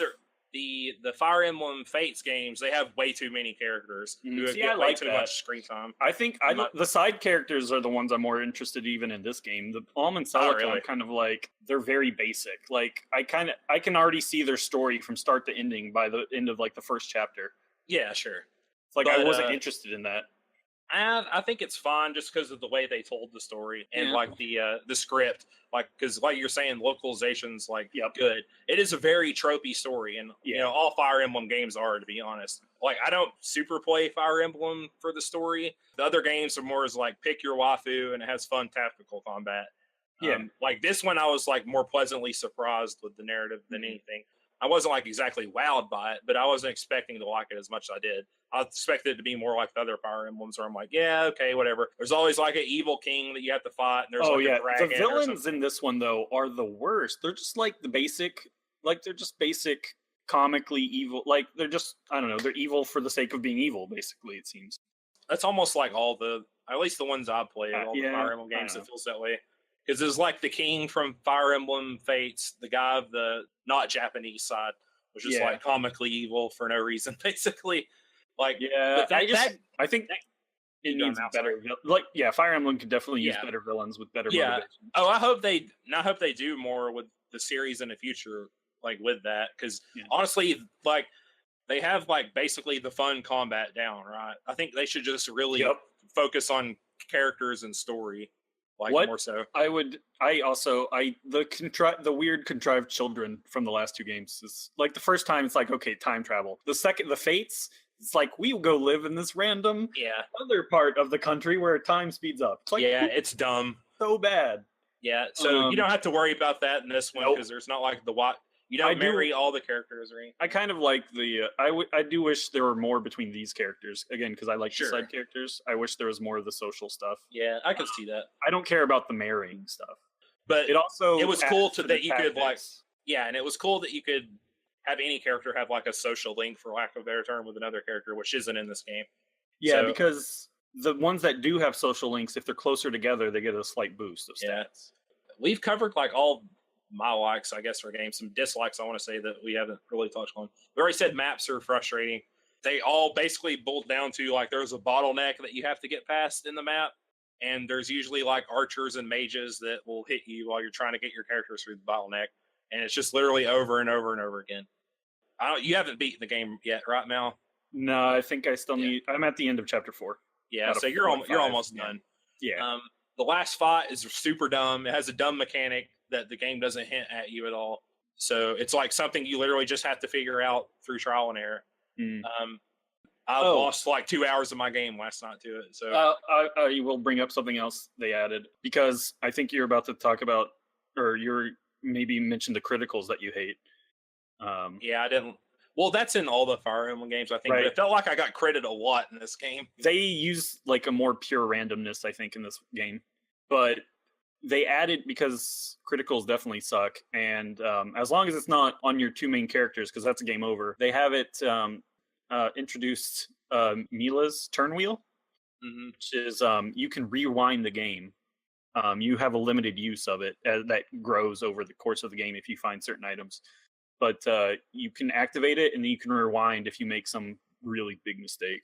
And it's really helpful in this game. Now, I was misusing it, which Mal corrected me on last night. Because you can go back for like ever, I think. Yeah, he's like, you could have rewound that whole turn. And I was like, ugh. And then it helped me a lot when I had to figure out the mechanic on the last fight. Yeah. Still. So, yeah, there's that. Some of the character motivations towards the end of the game just don't make any sense, in my opinion. You'll come onto this. I can't really say anything without spoiling. Another part of because of the main story and the villains, it's like, I hate I guess it's trope where like royalty think they're so superior to common people for really no reason. That's a big theme of the game, too. Yeah, Alm's story is all about that, and it just, I hated it. Especially because of some other stuff, but it's just so bad. As has been established, Mao is the top 20 RPs cannot do anything bad, or plays the video games. He doesn't make the bad choices. What? So he can't be renegade. So the story is. I understand why that would rub you the wrong way. Definitely, it's just so stupid. Yeah, they're like, we're blue bloods, so we should be superior in everything, and they don't even there's no reasoning for it. Why? It's just such a bad use of, I don't know, the trope. They could do better writing. Yeah.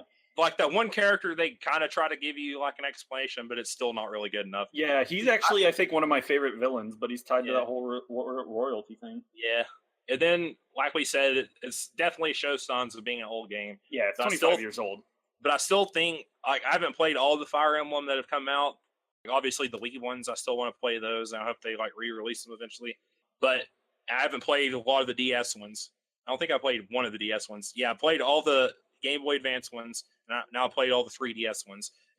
This one's still my favorite, just a little bit. The maps I are don't- just I don't too think- bad for me. Yeah, I I don't can't think do any it. of the. I actually like the story, but I tend to like tropey stuff. Right. Like your memes. Yeah, I like my memes. So would not give this to someone who wants to start with Fire Emblem. No, it's definitely not It's very starting. not a Fire Emblem game, or Yeah. at least not like the rest. I'd say anyone to start with Awakening, probably. Yeah. I think it's this for me. Then Fate's Revelation is right below it. Yeah, like I know, like it's because you have like the story aspect and then the gameplay aspect. And there's different sides. Like Conquest is considered like one of the best mechanically games, but its story and characters are just trash. Yeah. So it's like there are different parts. Like, what are you looking for? I guess. But Yep. out of this one, I would want them. I would like it if they would keep the dungeons were cool. I would make Yeah, another one I with think that. they should. I think they should keep that. And too. I like agree. weapons, and there's like weapons having skills. I thought was pretty cool. I'd Yeah. do that again. I like that. Right. I'd like them to tie it less to class. Have the class be more like your stat progression and stuff like that, and keep the weapon part just to like make them a little different. Maybe have like base abilities on the classes, but not give you like the skills as you level up. I know that would be like a really hard left turn from other Fire Yeah. Emblem games. I think the weapon thing's so cool. That's a mechanic from Final Fantasy IX too. That's my favorite Right. Final Fantasy game, so I'm obviously going to be biased towards that. And then I like the turn wheel stuff too, just because I play these games now. I'm older and I don't have I don't have the time to lose 2 hours really on a regular basis. Ouch. Ouch. So being able to correct a stupid mistake without having to waste hours of my time is just something I've come to appreciate. And it's there for people who want it, and if you don't want to use it, you don't use it. I think Fates is a better game, but this one was just, I liked it a little bit more. I give this like a 7 probably. I haven't played the older handhelds in a long time, but recent because I've played everything that's been in the US except for like the Wii games and GameCube game. But this is my least favorite in recent history.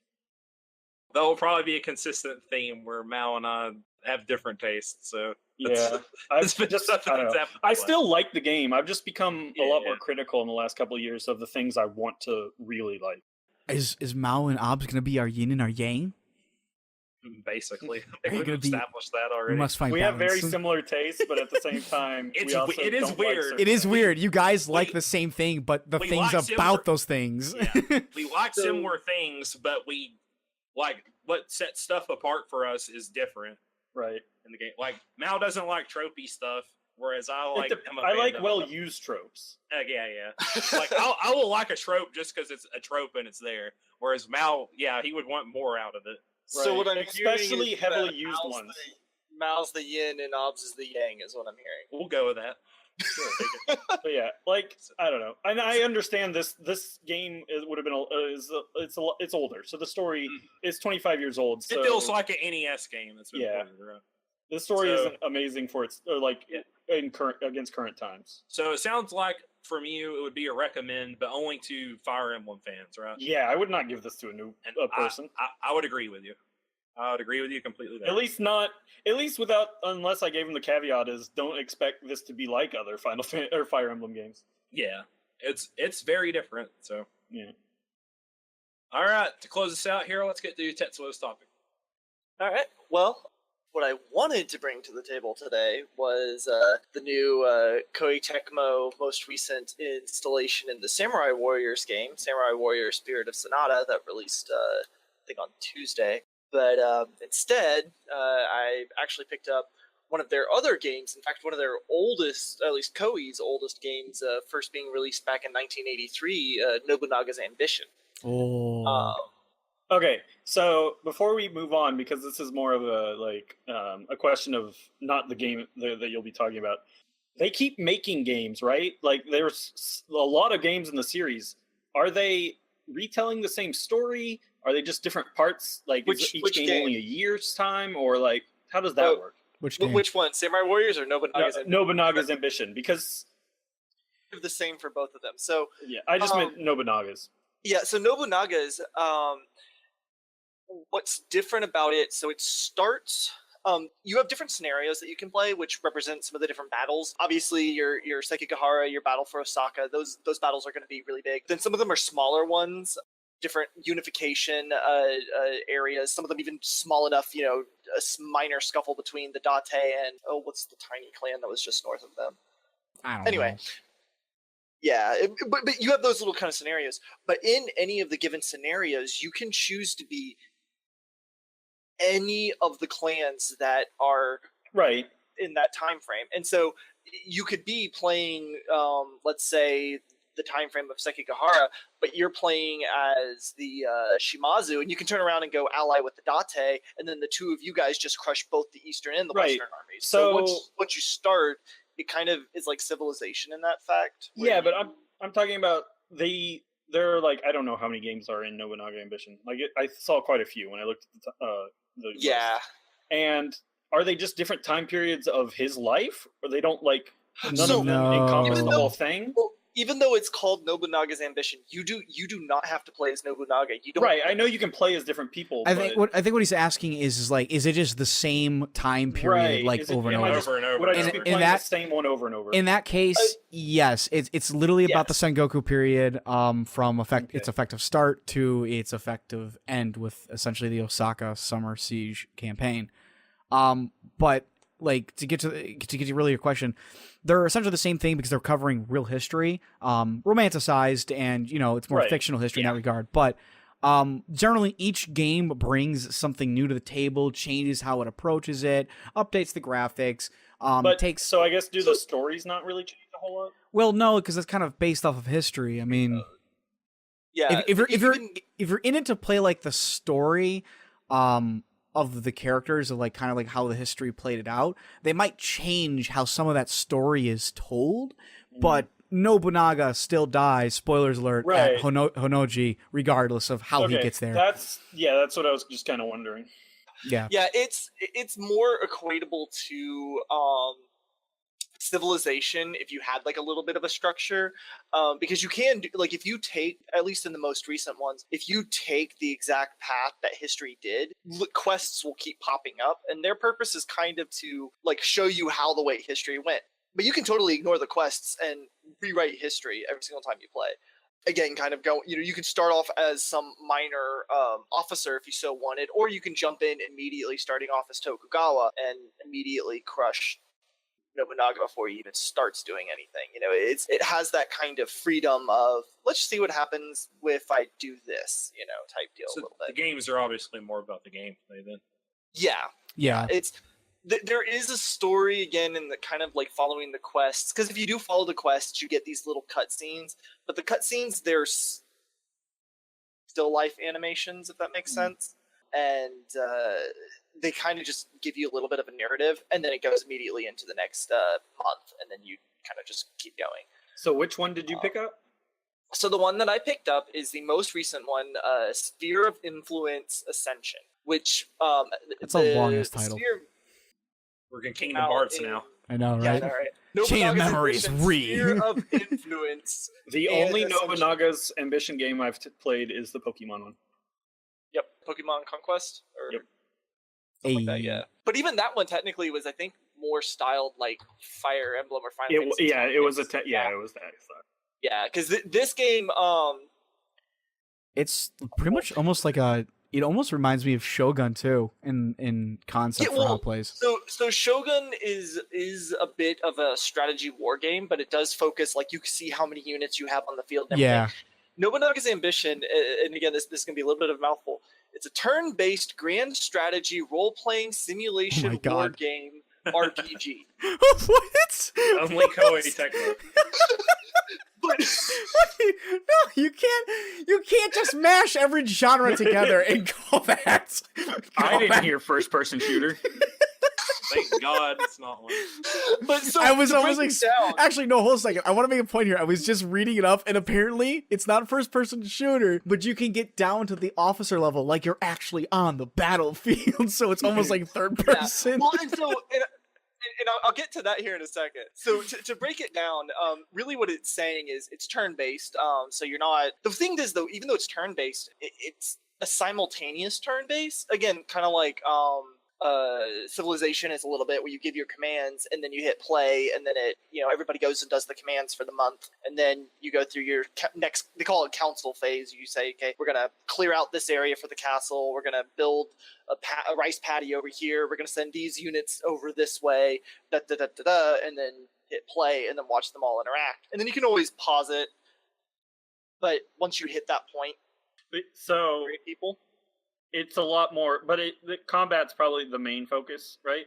Yeah, of the game. yeah. It's not, so it's not like a 4X. I would better surmise it. It's a very much a simulation type game that's less like a farm simulator or a very specific thing, and more of a very covering of war, of politics, of and that's governing. Where it's called the grand strategy aspect of that big long genre title. Grand strategy games are your strategy games where you're dealing almost like on a nation's economic level or political level or military level or what have you, where you're not going to the battle.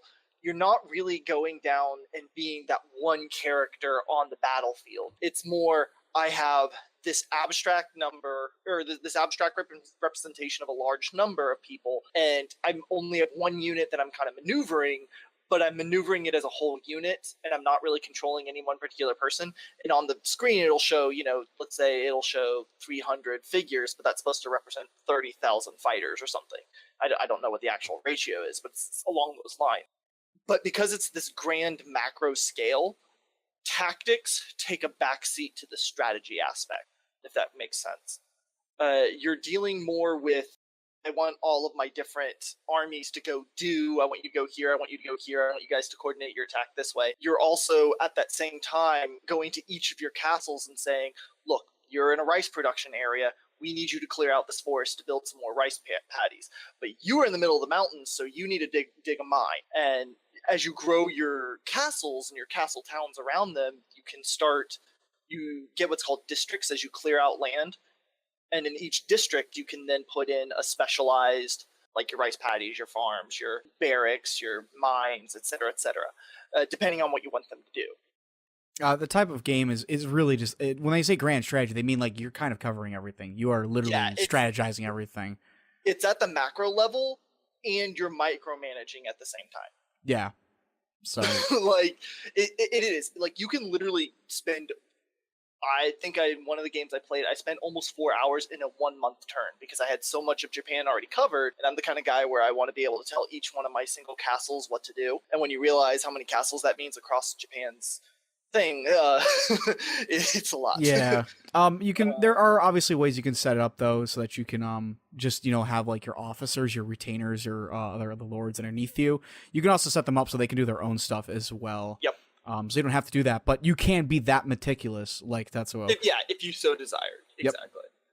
Yep. You also don't necessarily have to unite all of Japan. They do have different victory conditions based off of what you want to do. Like some officers, if you're playing as not a daimyo, sometimes they want fame as opposed to unification. A certain level of fame within Japan.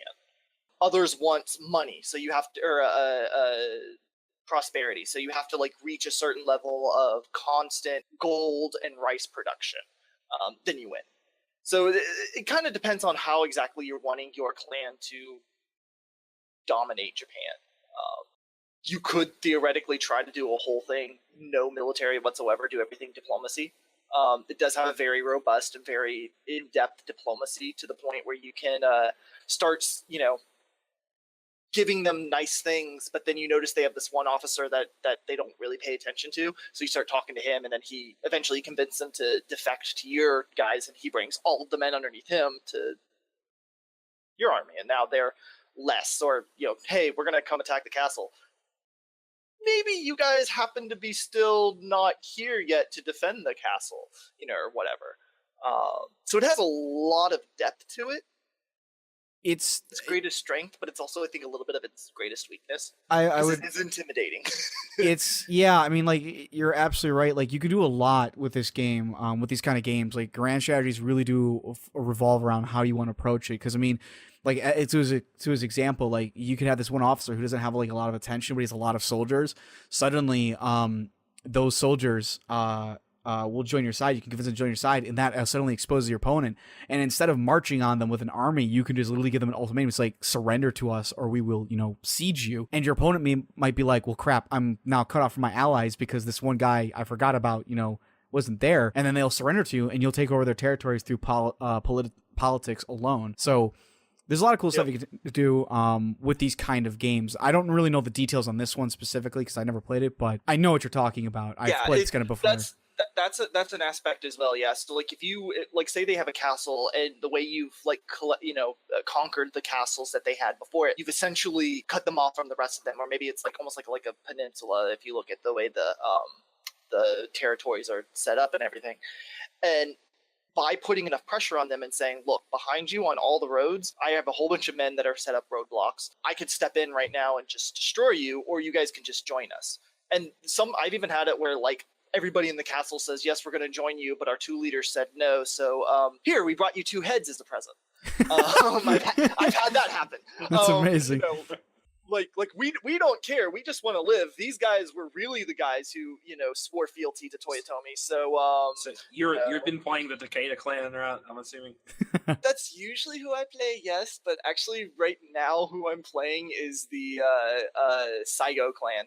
Okay, are all like the classic factions in the game, basically? Oh yeah. Yeah. And again, it depends on what era you're deciding to play your particular thing at, but. And that'll determine like the way that the clans are already distributed. But like if you start later on, you're not going to have some of the clans that got wiped out. Yeah. If you're playing early on, you might not have some of the clans that didn't come to prominence until later. How are they all different? Do they just have like different starting holdings, or pretty much that's it? It's just different starting holdings and different banners. There's not like different units or anything like that. There really isn't. So you don't have like the like gun monks and stuff like that. No, I mean they are there sort of, but what it more comes down to is whenever you earlier, whether it's directing people, clearing land, building stuff, going and doing political stuff, it depends on you will take one of your officers and you'll say, hey, look, you're going to be the guy in command of this. And all of the officers, there's like something like, I think it's on the order of like in this game, named officers. You cut off there for a sec. Sorry. I said that I think that there was like something on the order of like 25,000 officers in this game, all named officers, all guys that have been found on like census rolls and everything. So like, actually existing people. Based off of what their stats are will determine how strong their how fast does it take them to clear this land? How well of a rice paddy are they going to build? Et cetera, et cetera. And so based off of having them, they will also have some small abilities. So when you get to battle, you can utilize their abilities. So Shingen Takeda, he does give you a bonus if you're going to focus on charging, and especially if you're charging with more horsemen. Whereas Saigo Takamori, he's going to give you a bonus to your riflemen if you're being defensive. The Chosokabe, Motochika, he's going to give you a bonus if you're doing a lot of peasant conscripts. So that's how it starts to factor that in, as opposed to giving you units. Each of the officers get those abilities. But as you conquer different castles, as you go and convince them to join your team or whatnot, you then can get them. So I could have Shingen Takeda, I could have Saigo Takamori, not Saigo Takamori, and whoever on my team. So okay, cool. That's neat. Yeah, it seems to me just looking at it like a Civ game. What was the there Civ Revolutions? It wasn't the number one. Sorry, say that again. There was like a Civ Revolutions or something like that, and it wasn't like one of the numbered versions of the game. Yeah, I remember it was on 360.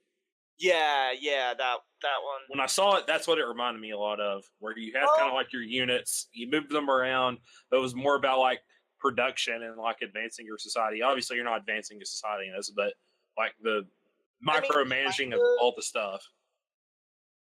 Because it's a turn-based strategy game in that sense. Yeah. But it does have a fundamental different feel to it because, so take battles, for example. Whenever you, not only do you have to make sure that you have the men that you can send, but you have to have enough food to be able to send with them, or else they're going to starve because they're out in the field, and or if you don't conquer the castle to raid their wares or whatever. Yeah. It's I don't really know how to describe it. It's more It's just more detailed, basically. more detailed, but at the same time, its combat. yeah. Well, but Because it's you also have to manage more, like logistics of managing an army and stuff like that. Yeah, It's a little bit more focused. Like, I think in regards to, because I've never really played Civ, but from what I understand of Civ is not. Civ is almost like about progressing through. There's definitely micro and macro to it, but you're growing a civilization. yeah. Whereas in this game, Throughout it's thousands of years. You're trying to unify Japan and become the shogun, right? yeah. So you're very stuck to your time period, heavily so. Almost, I would say, super glued to it. Really. Yeah, you're not making laser guns. Yeah, No, there's no Apaches flying in to take out your opposing Damn it, samurai. Gandhi! I will say the Date clan and the Hojo clan are the Gandhis of this. They'll be like, "Hey, we present you with a present," and like the next month they have 40,000 people on your front door, and you're like, "Hey, we'd like to invade you. Is that cool?"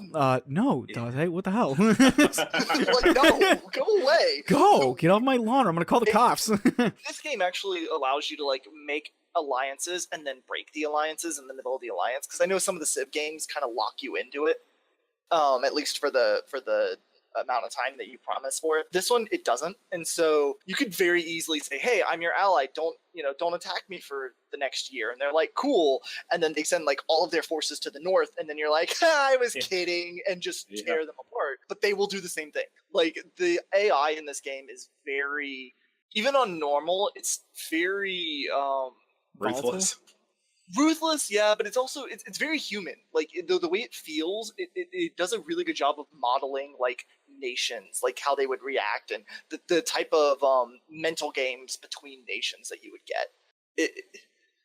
I don't know. It's really well done in that regard. It does feel like there's times where you don't feel like you're playing against, even on normal, you don't feel like you're playing against a computer. You feel like you're actually playing against multiple thinking nations. Like, so like they will sometimes come in and specifically hit your food production, which is way deep into your lands, and then screw you over for all of winter and fall, because now you have no food and now you can't send anybody anywhere, and you're losing peasants left and right. Build up your resources again and all that stuff. Exactly. Yeah. So I think it's just a little bit more focused, as like going back to the point of it. It's a little bit more focused than Civ on managing like a military, basically. Yeah, military along with the political structure that you have, as opposed to where you kind of just build up units, send them out, and then they do stuff.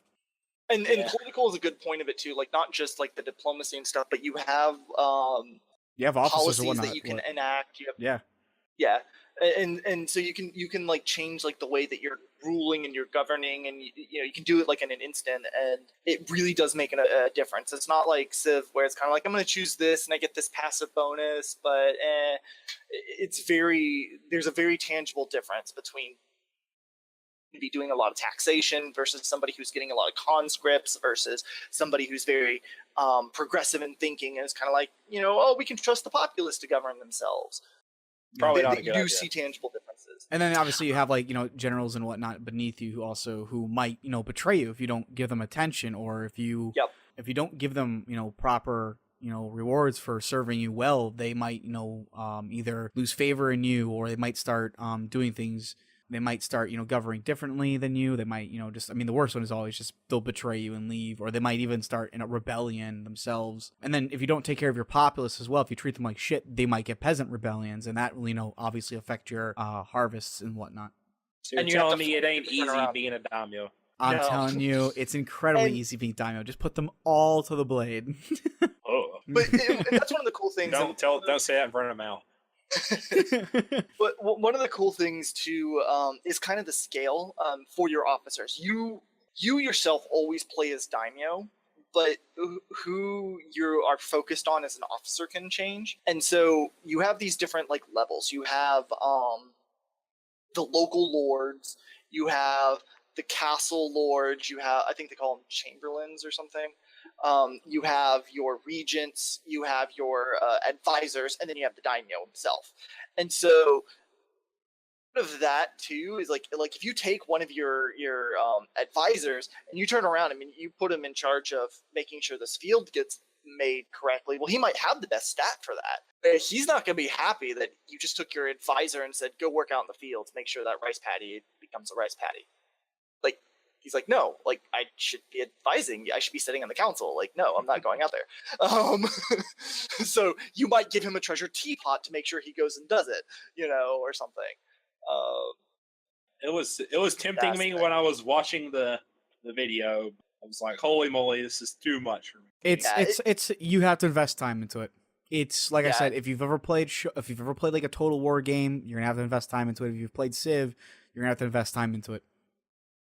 This is more investing. I played Total War like long ago, so my memory's kind of fuzzy on that one. But for Civ, this one's more your resource dependent. Like your time investment in this is larger than it is even in Civ. I would actually agree with that because I've seen like Civ games can sometimes take like super long. Like they can go like 8 hours or even like 12 or something. But I mean, when you play a Total War game or something, like you can go a month worth of like afternoons and you will still be attempting to succeed and conquer and whatnot. That's the way this very much is in that regard. So each turn is a month. But if you're trying to micromanage every little thing, that means you go through every single castle, in your lands, which when you start off, it's really small. Your turn could be only 5 minutes. But later on, when you have like half of Japan, you're going into each and every castle and you're saying, okay, you have 30,000 men. Here's what I want you to do with all your men. All right, now you have 15,000 peasants. This is what I want you to do with all of them. All right, now let's say how you're going to grow. Okay, cool. We've done this castle. Let's go to the next castle. And that's not counting anything that you're doing of diplomacy. That's not even getting into the battles yet. This is just, the micromanagement. So it can, if you're not letting the NPCs handle a lot of the stuff, you can easily spend multiple hours on a turn. But it's engrossing. It's not tedious. Like that's the thing. Like it is in depth, it is micromanaging, but it's not like the tedious kind of micromanaging. Because everything is still like actively going, and it's still stuff that you can get involved with, I guess. As opposed to just giving a blank command. And like at the end of the day, though, too, you can also get through turns pretty quickly because again, you could just assign an officer with like an idea of like, here's kind of like what I want you to do, and then just have them autopilot, and then your turns can be pretty quick actually. So it really just it's also depending on how much you want to personally invest. So your game could actually be very quick if you aren't really meticulous about every little thing. You just might have to deal with the more peasant uprisings or more officers turning on you. Yeah, you might have to deal with the fallout of certain things not getting done, and at the time you really, really want them, unless you're, meticulously touching everything. But, that might be how you like to play. Well, I think I'm going to stick with my backlog. Instead of adding another game on top of all the other stuff I have. You know what I forgot? You know what I forgot to add real fast for my Stormblood thing? You get swimming now. We can swim, which I don't understand what was never the thing before. No, you couldn't. I thought that was really weird. So weird. I know, but now you can. So, in connection to that, I think the original Sphere of Influence, or it was one of the ones before it, was when they finally introduced naval battles into Nobunaga's ambition. So you can swim there too. So you can swim there too. That's great. Back to Tales of Berseria for me. Yep. Oh my god. Thinking about maybe asking Gamefly to send me a Romance of the Three Kingdoms next, because again, that's a Dynasty Warriors, Samurai Warriors. That's oof. Yeah. It's literally Nobunaga's ambition, but in China during the Warring States era for China as opposed to Japan. Exactly like Dynasty Warriors and Samurai Warriors. That's their difference. Just go watch Redcliffe. I mean, that's a topic to talk about, ain't that? We need to talk about that someday. Have you seen it, Tets? I've seen large portions of it. I've not actually sat down to watch it all the way through. You need to watch the whole 4-hour version of it. If you guys haven't picked it up, I don't really do movies a lot. You got to find time for this one, man. It's yeah, this is one. Don't talk about it. It's a topic for another day. Can't talk about it. Go play it. All right, this has been episode 11 of Podcast of Five Rings, your source of enlightenment in the realm of video games, tabletop, anime, film, and tech. Each episode of Podcast of Five Rings releases Monday mornings on iTunes and SoundCloud. Now topic by topic, day by day on YouTube, with the full video releasing on Fridays. Check us out on our social media. We are on Twitter at Podcast5R, Facebook at P5R Podcast. Meta has a stream. He's going to be streaming Stormblood really soon. Watch him grind. Grind that samurai up. He's at twitch.tv/PSOFlow.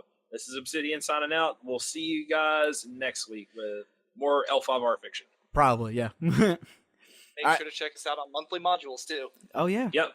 Got a new one coming on up. Our final monthly module is about to release. Yep. And then we're going to be starting our new one soon. All right. Mecha versus Kaiju. Later, everyone. Later, guys. See ya.